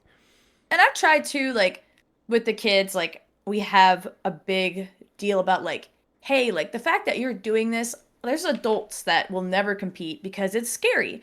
And I was like, you should be really proud of yourself if you're just doing it. Like, I don't care what happens. Like, you're doing a competition in a combat sport as a kid. That's really cool. Like, you should be really, really proud of yourself. Like, and, you know, I'll have like the last competition I got like face glitter and like little pom-pom things. She has this whole ordeal. The kids freaking love it. It's like this big celebration. We do like lightning bolts and like their hair. It's like what is it? The Festival of Radon from Elden Ring. Like that's what we got going on before the thing. Before of course, it's Elden Ring. Before this big war, you know, and like the winners and losers, everybody's freaking celebrating before. It's great. So.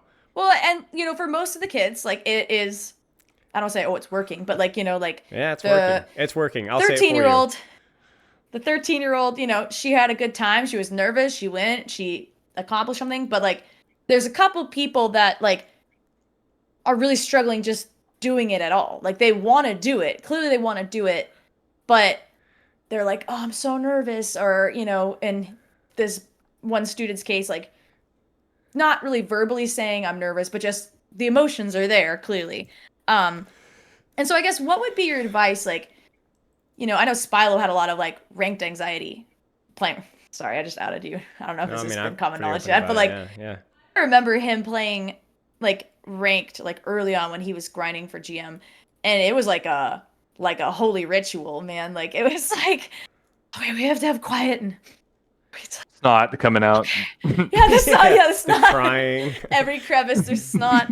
But it was very much like I'm playing ranked and everything had to be just so because it's ranked and like, oh, if I DC or this or that or and you know, this is before Roll Lock too, and like I remember there was just like all that shenanigans. But what would you say to somebody that it's not even, oh, I have to be the best. They can't even get their foot in the door. They can't even get on the mats. They can't even chew up ranked without being like the major anxiety, I'm gonna fail, or worse, like I have anxiety and then things go poorly and now I'm like angry, or I'm gonna start throwing or whatever. Like what would you say to somebody like that they can't even like I said, they can't even get started?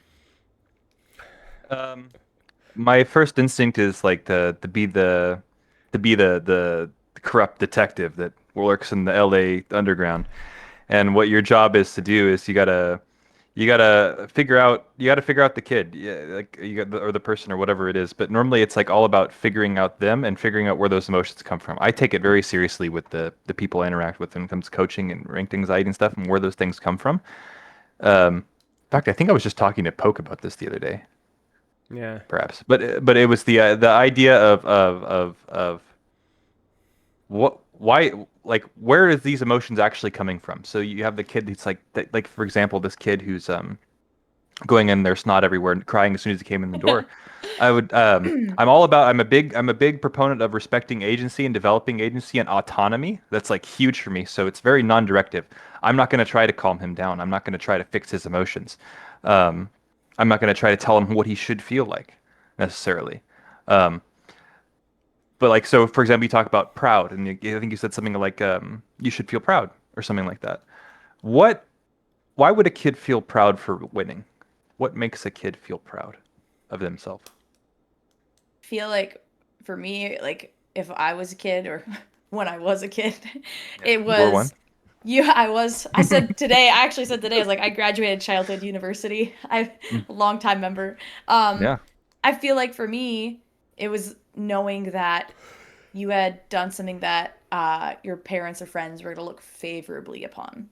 How do you Like, know that they oh, look favorably upon it? because it's important to them. But what do they do that, like, how would the kid know that it's important to them? Oh, because they're like cheering, or they're like, yeah, we're gonna go get ice cream afterwards, or stuff Right. like There's that. rewards. It's like, Snacks. exactly. The kid goes, the kid, Snot. it's not, but the kid sees the parent go like, yeah, good job, like, or whatever, like that. That's what makes them feel proud, right? Yeah, So you can use those types of associations to figure out everything about kids, all kinds of things about kids. They're like easy humans. They're like because they just reflect exactly, like, almost always they just reflect exactly like the honesty of it.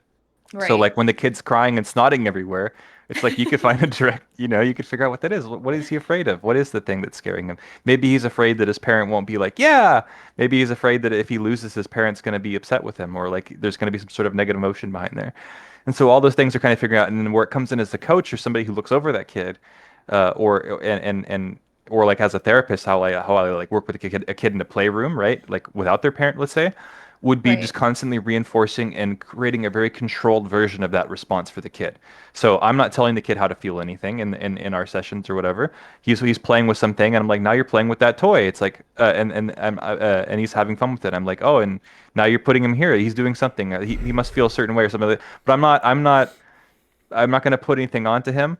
I'm going to match that kid, and then if he does something that he seems like he's happy of, I'm going to reinforce that by like showing that response that he can see and get information from. So I think, yeah, just being consistent in that way, and I think for kids especially, showing kind of like a bigger, more exaggerated version of your emotions and stuff that are associated with their actions. Right. Um, I think, Trust me, you think I'm exaggerated with my emotions? Like, yeah, I think Well, it I runs in the those family. things are, I think, the most important. I think what's interesting too is in this particular case, was we realized we would do like leading up to a tournament, we would do like um practice rounds where we'd have like one of the coaches be the referee and like have somebody be the corners and just kind of like do like some visualization training, like walking up and shaking their referee's hand, all that stuff. And, we would just have everybody in the class do it. Like, even if you weren't competing, because a lot of the kids thought it was fun. They're like, oh, yay. And like, I get to make believe I'm at a tournament. This is great. And we would go through pretend tournament rounds and he would start crying. And he would also get hurt every time. And I realized he didn't want to lose in front of his parents. And so if Yeah, he started to lose in a, practice round, he would be like, oh, it hurt me. And I said, can I be honest with you? I said, you're not hurt. I said, your feelings are hurt because you don't want to lose. I said, there's nothing wrong with losing. Um, but it's hard to understand that when you're 9 years old. You're Yeah, like, right. yes, there is. There's something very wrong with losing. I don't want to. So like yeah, like I could have predicted that just from how the kid interacts. It's like he's afraid that his parents aren't gonna go. Yeah, he's afraid they're gonna go like some other emotion or something like that. So there's something going on there, right? And yeah, like for you, it's just like being able to show, and so but then so like to go to your original question, it's like okay, the kid's afraid to go into the thing. What do we do? Yeah. I don't know. I guess what I'm thinking is I'd probably say something like you're not feeling very brave right now. It doesn't look like you're feeling very brave right now, or something like that. And then the kid might say like whatever the kid says, and it's like. It's not. Yeah, it's like, yeah, you're feeling like something really, you're feeling like something bad's gonna happen, and you look so worried, and just processing those emotions, it might take some time, and if you have the time, just going through those, and normally the kid will sort of balance out and start coming up with some sort of thing on their own, but that's how they develop that shit. It's like if Right. it's time sensitive. Sometimes you have to be a parent. Sometimes you have to be like, "Yeah, just fucking go." Get on there. Yeah. Yeah. And there are some kids like that. Like I had one girl, she did her first competition back in March, and she was like, I want to do it. I want to do it. And then they get there, and she started crying. The mom was like, you'll be fine. And she just put her in there, and she loved it. And she loved it, and she's obsessed with it. And it was like, so I think there's a little bit of like, you have to know the kid too. Yeah. Like as the So parent, you know. At every turn, you're looking to foster the autonomy because that's how they develop it on their own, and it's good for the kid, and it will help him in the next time that he gets in this for his whole life. It'll help him. But at the same Right. time, yeah, it's also at some point you have to also be a little bit of the parent, take some risks because what's the like? You're not gonna ruin this kid's life. Like he's gonna be fine. And um, so but what's you interesting, foster that and then you give him the thing and then you deal with it afterwards the same way. You do the yeah. same type of things. And when he does a good job, you go, yeah, you exaggerated praise and yeah, wow. And when he's sad, you look sad with him so that he understands sad and what that is, and like you can Right. disconnect that from frustration and other things.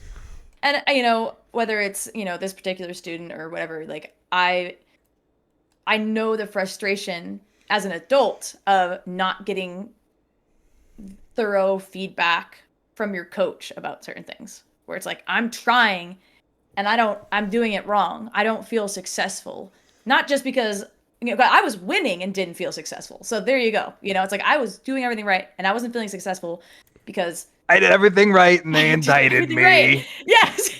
So it's like, as a kid, like it's simple. Oh, coach wants me to win. And so, Spilo knows I've been reading a lot of John Wooden, and his whole philosophy is like proper preparation is success. Like if you prepare the best you can with what you have and you take care of everything that is within your control, you don't like that's it. You go have fun. You play the game, you go have fun. And so I've really been telling the kids that, like, hey, like only you really know. Like when I come into class, like am I, working on the things I want to do at the tournament? And I'm big about like having a game plan. Like, hey, like again with the on a nade, it's like you're gonna throw the big nade, okay? You're gonna hit this balloon sweep. You're looking for the armbar. Like, what are you looking for? Because then it's easier to have those little successes, like if they go into it. But I was like, look, like only you can make a game plan. I can't make a game plan for you. I can't tell you like, hey, this is what you have to do to be successful in the match. Not even win, but like to feel good about yourself. Like you have to make that for yourself. So like I was, really focused in on that. And the same thing with the adult competitors too, because I have one lady, she's a mom, she's got 4 kids under 8 years old. And she's like, I really want to try competing. And I said, can I be honest with you? I said, I felt like Spilo with the guy that's like, I'm going to make it to Overwatch League. I play 2 hours a week. It's like, and I said, I think you need to look at it like by signing up, I have succeeded because you're a mom of 4 kids under 8 years old. To just go to a tournament and compete is a win. If I were you, that's what I told her. I was like, now you can decide what you want to do with it. I was like, you can be like, I'm going to, train more, this, that. I was like, but if I were you, I would just be like, hey, I want to try competing and see what it's like. I sign up, I go, whatever else happens, whatever. But like, just see what happens. But then it's like I have some other, adults that are like, I really want to, but I know I'm like obsessed with winning. And if I don't win, I will be sad. But I don't want to be obsessed with winning. So I should not force myself, but like I should compete anyways. But I'm obsessed with winning. But I don't want to be. What do I do? And it's like, I don't know. I can't make you do anything. And like I said, it feels so much like Overwatch to me, where you have people that are like, I want to be good. I'm afraid I'm gonna drop to bronze. I'll just play quick play forever. I don't know. Right. I'm not sure what you think, Stephano. I had this conversation with my brother about 3 or 4 months ago at my other brother's bachelor's weekend, and he was like, "Yeah, I'm just trying. I feel like I'm such a bad loser. My family is like uber competitive. Oh gosh, they're terrible. Half positive, half on negative, record. right? They're not okay. They're not that bad, but yeah. Your Some of them brother are bad. punched me Okay, it wasn't when we were actually playing a punch. Secret Hitler. Okay, it wasn't actually a punch. It was a more of nice like punch. It was like an forceful- arm it was like, punch. It was like an arm punch, but I was like, okay, yeah. He's yeah, like, probably. oh, and I was like, Yeah, there's a level of Hitler. comfort there. Okay. So, yeah. Basically, he's like, this is another brother. He's like, I just feel like I get too frustrated and I lose. And my advice was that you need to compete more, but you need to compete more in things that you're just not good at. Like, you need to go play games that you're bad at, or sports that you're bad at, or things that you're interested in. And at least that's what worked with me, where I kind of got like, man, I'm just not great at everything in my life. I have not created this like tiny little room where I'm dominant and scared to get out of it. And then I get really butthurt about it if I lose in my little room. But I just kind of like I said, it's like identity of I enjoy competition. And I try to act that identity out by playing Elden Ring with you and being the worst of the group consistently, but I it's fun. Like I enjoy what I'm doing. I enjoy playing different characters. I enjoy trying different sports. I've been doing some Ultimate Frisbee recently. I have aspects of Ultimate Frisbee. I'm always the fastest guy there, but I'm out of wind at like 45 minutes in. Just kidding. And I'm exhausted and my throwing is, but it's like, I just like competing. I'm forcing myself to have a better attitude about things that I'm not good at.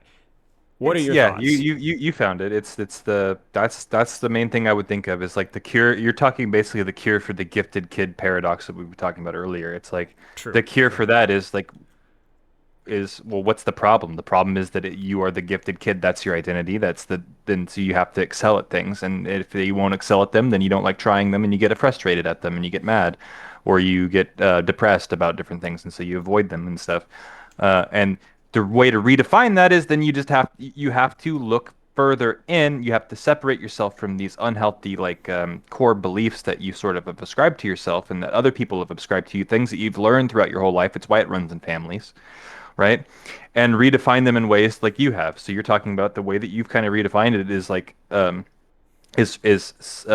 separating the idea of like I'm the gifted kid that's like that has to win everything. It's good at everything he does. To it's like I'm the guy who likes to do competitive things. I'm the guy who likes to learn, and developing those things as your identity. And those things are much. They're not only are they more true, they came from you. They didn't come from all these other unconscious sources that were that's the thing. That's the cure for it. That's what I mean, and that's kind of what therapy's for most people. Right. Is reconstructing the ego essentially. It's like ego psychology, I suppose. Yeah. Yeah. Well, yeah, and it works. It's remarkably effective. It's like we talked about this too before, even when it comes to like quitting habits and stuff like that. You don't quit smoking by like, I'm not going to smoke anymore today. You quit smoking because you're not a smoker. That's just the thing. Atomic Habits. I Yeah. read something about that, and that was interesting too because, with some of these adults or people that say they want to hit a certain goal, it's like, well, you want the feeling that goes with it, but you don't actually want it. Like that was really interesting. It's like I want to feel like you're saying. I want to feel like I don't smoke. I want to feel like I don't deal with all that. But I've the worked truth with is, people. No, I'm sorry. the you truth finish. is the truth is like you have to tell yourself this is the kind of person I am. And I had even just this realization a couple weeks ago because I got back from doing this. I did another IBJJF and I came back and I was like, man, I feel like pretty worn out and like deep in like my soul or whatever. I was like, I am not top level competitor right now. I don't like if I was like, again, do you want to win? Yep. But like I don't want to like, I don't want to be that person right now because I'm beat up and I'm tired. I want to be the person that like drinks a latte in the morning and like just goes and does jujitsu for funsies right now. Like, I don't want to be the competitor. That's not what I want right now. There's not like, not me saying it, not me like being, I don't want it right now. I need to take a break. Um, and so I think, like we were talking about with, the kids or the adults, like that is a question when it comes to it, like making habits. Habits are like the building blocks of who you are as a person. Like all those little things from, they talked about like what shoelaces you tie first, your left foot, your right foot. Like you just do it without thinking. There's all these little things we do. And so when we have the ability, we get older to be like, okay, now I'm going to make these fun things like what job do I want? What rank do I want to get to in Overwatch? Do I want to compete in jujitsu? Do I want to make my kid compete in jujitsu? Like, or whatever. Um, it's like, what are the steps that we have to take and who do we have to become? Like, who do we have to tell ourselves we're becoming to reach that? Yeah.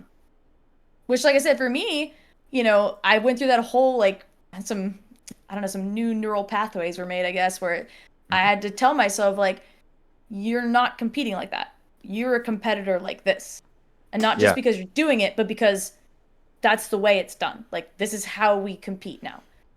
Not because, oh, I don't have anywhere to train or, oh, it's not working out. I don't have to make do. It's like, nope, this is how we do it now. And then Yeah. it's like, you do it. I don't know. One of the most painful things across human existence and literature and like and real human experience throughout history is it's like the human heart in conflict with itself. Um, and in ego psychology, you think of the ego, like people know of ego normally if somebody has like an ego, that means that person's like very confident or whatever. They're like overly cocky, something like that. But in psychology, we understand ego to just be ego is just who the thing that is the being that you are. That is your ego. It will protect. It's your identity. It will protect itself. It will attack things. It knows what you excel at. But people will also normally be like, oh, it's my heart, or whatever.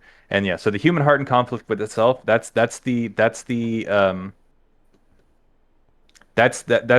it's the difference between. So what you're talking about earlier and the thing with the smoking, and the thing with the jujitsu and stuff like that. It's like the difference between like making your ego do something that it doesn't compete is not compatible with or it is not a part of it versus like assimilating a new ego or like coming up with a like or like reforming itself.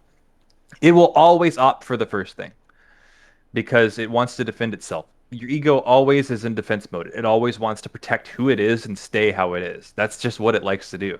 So it will fight off any attempts to that could assail it. Um, so yeah, so it's hard to reconstruct the thing, and that's why you end up in the conflict. But yeah, it's like trying to quit smoking. If your ego is that you are a smoker, then you cannot do that. That is the human heart in conflict with itself. Um, and that's why like in things like Atomic Habits where it's like reconstructing that and it's difficult, but like lowering your ego defenses and then building up a new ego that can incorporate new things is what is like it's like OP. It's just OP. Well, and this might be Um, like a workaround, but like this is where I would argue if we want to talk about suffering, where suffering comes into play because like for me when I'm getting ready to compete and I'm like I'm a competitor right now. I train every day and I'm eating certain One things second, and I have Amari's on to the counter. she is Amari, no. Um Mari, like yes, consume. steal. But it's like I'm training every day, I'm eating this and I'm working out. Like some of that stuff is hard like to do. But because my identity at that time is I'm a competitor, it is exciting to me. Like, look, I'm doing it. I'm a competitor. So it's like parts of Mhm. that is hard, but it's still within the realm of like, oh, this is fun because I want to be that person. I'm making myself that person. But you have to have the nuance of knowing like, okay, like just because it's hard does not mean it therefore hard, therefore competitor versus like I'm a competitor, I have to do hard things. Yeah. You know what I'm saying? It's like the reasoning is faulty there. When I was Um 6, it was hard to tie my shoes. yeah, yeah. And that's the other thing too is like everything is relative. Like, I have worked out with a lot of people. Like I did like kickboxing classes and personal training in the old school I taught at before we moved. And it always like fascinated me where people would be like, oh, but this is so hard. Like, I'm like, it's hard for you, yes, but for somebody else, like, this is what they would do on their rest day. Like, you know what I mean? Because they've gotten used to it. And again, like the maturity to know, like, hey, like, I'm grinding all this rank to get to GM. Am I grinding all this rank to get to GM because it's useful or because I feel like I have to? Because if I don't, people are going to go, well, why aren't you grinding that much? Yeah. Yeah. You And I know? think that I think just like that, it's like the way I think of that in like terms of coaching too is like then it's almost like that the coach's job is to like assist you in reconstructing and helping develop your ego how you want it to be, like and collaborating with you on constructing that or incorporating that in those ways, and like picking apart the conflicts that you have with yourself. I don't know. For sure.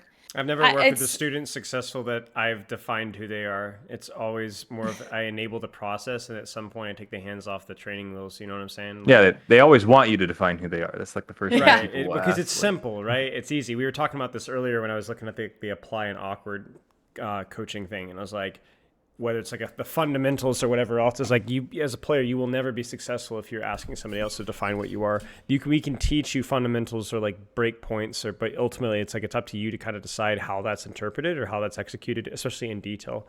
And anyone that is reliant off of somebody else, like in the vast majority of outlets anyway, you're just gonna fail. Like you need that self motivation, you need that self exploration, and so more than anything else, coaching isn't an enabler.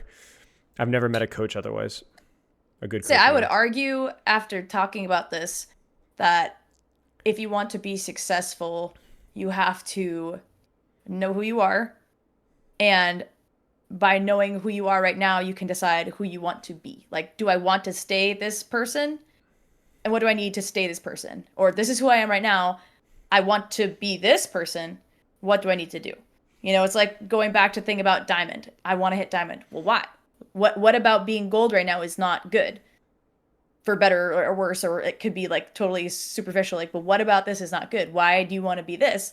And it's not just about, like, oh, I have to like just barely get into diamond because like, I mean, Spilo knows like you're probably not actually diamond if you like squeak in. Like you have to like kind of stay there a little bit to be like, I'm diamond. Like, correct me if I'm wrong, but you could play 3 or 4 games and it's like the flip of the coin thing. So it's like if you do that, it's like, well, you want to be diamond, but you're not actually like super duper diamond yet because you just kind of did what you had to do to like get there done. Or, for the people that work out or whatever, it's like, man, I lost all this weight. I saw the number on the scale. Now I'm going to go to McDonald's and eat whatever I want because look, I did it. And it's like, but your mindset, you are not a healthy person. You like hit that goal, but like deep inside, you're not a healthy person. If that makes any sense. Like, no, you're like a person who got who did you're a person who did something. You're a person who did something healthy. Like it's yes, yeah. It's like a healthy person would not be like, let's go to McDonald's to recover from my workout, you know. But like I think that if I had to sum this whole conversation up, which is cool because I went into this thinking like, okay, I have some ideas, but I didn't really have like the answer. Like I feel like I could tell people now like, hey, you want to be successful at something? Okay, you have to figure out who you are now, and if you want to build off of this or you want to go somewhere else. But I think that's really interesting. It's not the goal specifically. Like it's not just an arbitrary goal, because I think if you just look around for goals, like you're just going to do what everybody else is doing because like I said, society, we're like, I went on Instagram and I saw this girl do this thing. I want to do that. It's like, do you really? Or did you just go on Instagram? It's why coaching works, because if you think about it, what coaching does is you can watch all the guides that you want. You can even watch other people's coaching sessions, but until you do the self-directed, the one-on-one feedback and advice, it's not personal. It's you. This is you. We're talking about you. This is your goals, your things. And that being, even if it's a principle that you've seen a million times in a million other videos, it just hits different for people when they see it for themselves, when they see exactly what they are, and knowing from what standpoint they're coming from. It doesn't mean that you have to have a coach for that, of course, but it does start from what is uniquely individual about you and where do you need to apply yourself and what appeals to you. Yeah. But I like that summary, Pepper. Yeah. It's like, yeah, learn who you are is the first step. And then like all the other stuff comes after that. It comes up to going from there. And like there are things that teach you who you are better than other things. So, Yeah. and maybe that's what's so addictive about suffering or something like that, is it lets you get past that step, or maybe it helps people come up with a false, like, or it substitutes. I don't know what it is, but yeah, No, I it's think I true. think for everything it is, it's just, yeah. I think learning who that's why you have like just think of like the stereotypical like Asian master of martial arts from like the movies or something like that. That's the shit Yeah. that he's gonna tell you to do. It's not Yeah. a coincidence. No, and Yeah. I think that's a good point. Like it, you kind of like bury the need to discover. Sounds so like whoa, like, but you bury the need to like discover who you are by just seeing like, oh, I don't need to like actually think about it. I just need to like do a bunch of crap. Like I just need to get in there and just like, oh, like Watch another VOD review. You could yeah, argue or it's the yeah, hardest part. The hardest part is figuring out who you are, dude. You'd be doing that shit forever. That's hard as hell. the laziness of Um, hard work. The yeah, yeah, laziness of hard work. Like I'm just gonna work, work, work, work, work. That's the lazy way to do it. Like you have to, like you said, find out what do you want. It's yeah. like the It's Notebook or it's whatever. it's What do very you difficult want? to it's What do very you difficult want? to understand yourself. It's very difficult to engage in the process of doing it, like understanding your emotions, the mindfulness, all that stuff is so hard. And then there's so many other things you could be doing with your life than figuring out you. And you can get results from doing other stuff too. They're, I think I would argue ultimately they can never be as good as if when you is than when if you develop them from yourself as a good foundation, or like as a good fundamental. I mean, it's like every, yeah, I don't know. I get Yeah. distracted halfway through my sentences and I just keep going. So I was like, where am I? Where is this What going? what I Okay, I don't remember What what I am was I? saying, but yeah, figure out. Oh yeah, yeah, yeah, yeah, yeah. Okay, I remember. Figuring Okay, we're out, yeah, good. We're good. figuring out who you are. That's the hardest part. I would argue it is. You Like gotta remember all what those you other say. things are less fundamentally like taxing and difficult, and then yeah, it's the competition of distraction. There's so much shit that can bother you, so much shit that stands in your way. You're at such a disadvantage of doing it, and if you don't get prompted to do so by your coaches or the people in your life that can help you and support you, you're screwed because it's so hard. And I think having, like you said, a good support system, um, is a good piece of figuring out who you want to be next. And that's why like I always enjoy listening. Sorry, maybe this is like confidentiality breaking here, but like I mean, listen, I can't hear the other person. I just hear Spilo. But like I hear Spilo ask the same questions for every session, like what got you interested in coaching? I sometimes mime it from the other corner. He gets so annoyed. He's like, "Hey, how's it going? You just going through your Good, house, just good. Good are like, you? How are you? hmm. All right." Yeah, yeah, yeah, yeah, yeah, Okay, yeah. let me get things pulled up on my end. All right. So, what got you interested in coaching? And it's literally Yeah, yeah. I can just it's like the like pre-shows at Disney World or something. But like the questions he's asking are meant Solamente to centavos, por favor. Yeah, yeah, yeah. yeah. Nice Please work, stand pal. clear of the door. That's right.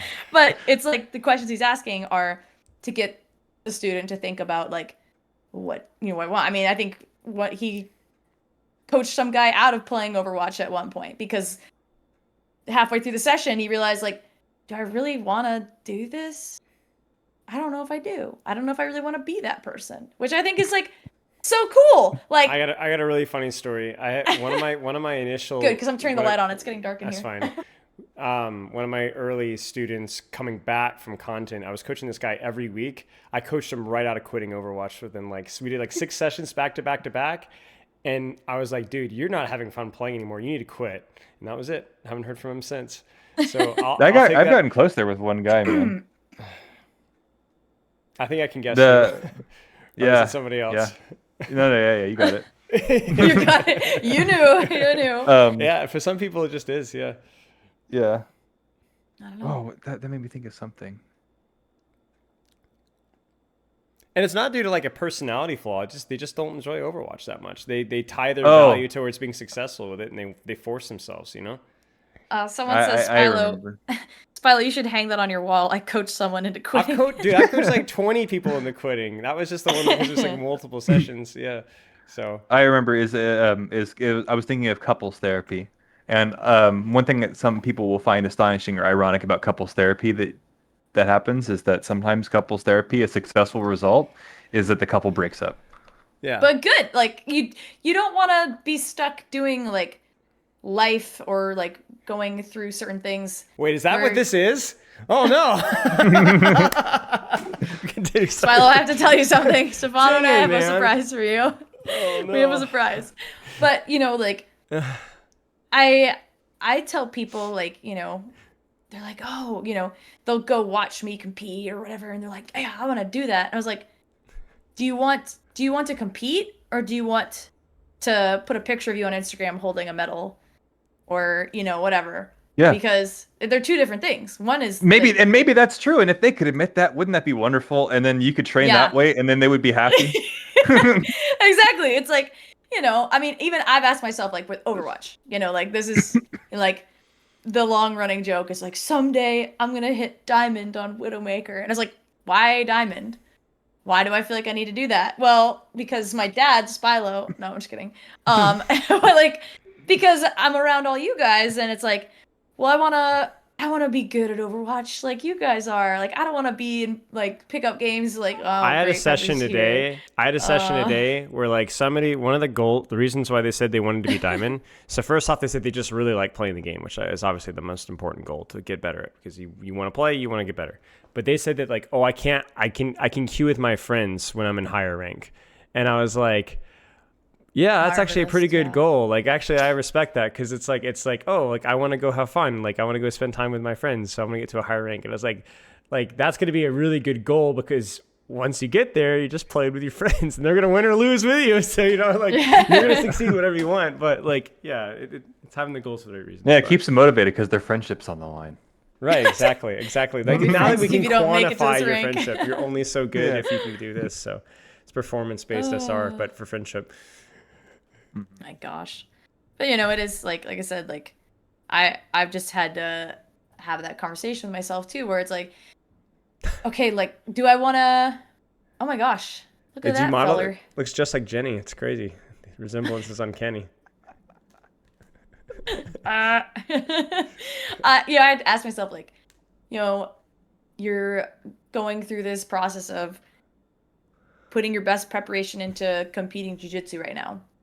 So you're gonna have like a conflict of interest. Like, if you have this goal to do this, and then you're also trying to rank up at Overwatch at the same time, like, you're setting yourself up for disaster. Like, you're not gonna feel like you're accomplishing either of your goals. For my goals, not you can't do both. You can, but who I want to be at that time is not gonna allow me to rank up to Diamond on One Tricking Widow. You know, I mean, it might kill me. I might literally become Widowmaker in the process. I don't want to do that. But, you know, and so I just had to, like, I played yesterday with like Tech and some of the gang, and I was just like, dude, I'm not gonna go into this and be like, oh, I'm the dead weight. It's like, I'm just gonna go play and have fun. Yeah, she had a lot of fun. And- I was in the middle of a call, and I'm like, bro, you're gonna have to close the door. I cannot hear myself think. He's She's like, shut up, screaming. please. I was like, dude, wait, I Dude, sound like that. I do the dude, same thing. You do that to me all the time. This Malga solo ulted me, and like, I'm Oh, I know. Widowmaker, I and- heard you. I heard you. And then he just goes "Brrr," with the horn over my dead body, and I was like, why is he blowing a sea horn over my dead body? What's Wait, going on? that's. I gotta do that in Pugs next time. Hang on. It was- Blow the horn. No! Yeah, solo. It's like the guys in Elden Ring. Yeah, Remember? yeah. Yeah. Yeah, What are those guys? Yes. Oh my gosh. Yeah, I don't remember. But yeah, any closing thoughts? Any final words of advice on life, Overwatch, and love? Not necessarily in that order. Just as a final disclaimer, just remember everything I said. I think of things as a therapist and as a psychologist. I don't think of things as like a sports guy. So it's like it's a different perspective. I'm not saying that this is the best way. This is just the way that I understand it, and it's the way that makes the most sense for me. Yeah, I respect When it that. comes to I, on the this. contrary, give zero disclaimers and say that everything that I say is gospel truth and anybody else is wrong. So I'll balance this discussion out. Oh, Mari! Do you see her? Yeah, I do. Mari! She's like, feed me, woman. It's time. I don't know why I just laughed. I was thinking of you're talking earlier about the person who likes playing Overwatch, and that's a good thing for like wanting to improve at Yeah. Overwatch because I like playing it. Like, imagine a guy comes in, it's like, I hate playing this game. Can you make me better at it? Maybe. Amari. Yeah, and No. Jenny's home. Yeah, there you Oh, go. perfect timing. Well, thank you, Stephano. There she is. Normally that's me. I'm normally the one doing that. True, actually, yeah.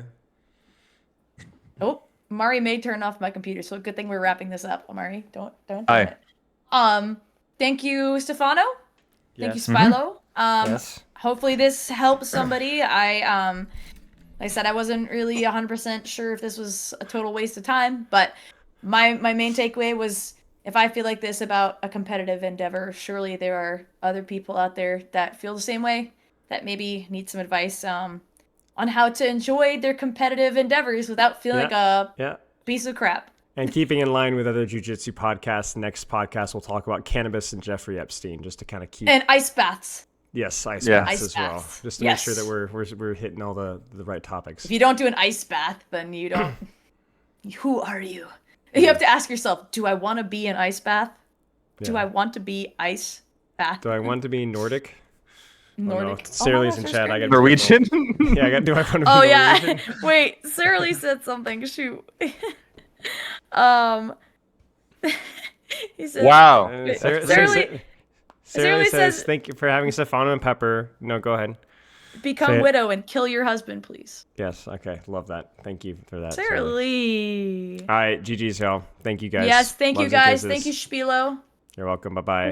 Bye-bye. If you made it this far to the end, I really appreciate you guys sticking with me all the way to the very end. If you're looking to support content like this, content that I feel like is going to have something of a meaningful impact in my little community, these are the type of content pieces that I enjoy the most because I actually feel like this might actually be useful. Please check out my Patreon in the description. I try to make sure that there's a lot of rewards for people that are able to take the time and are generous enough to support me.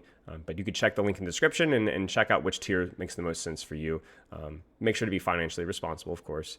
And that's about all I got. This shirt is so, and I literally cannot breathe. This shirt is so tight.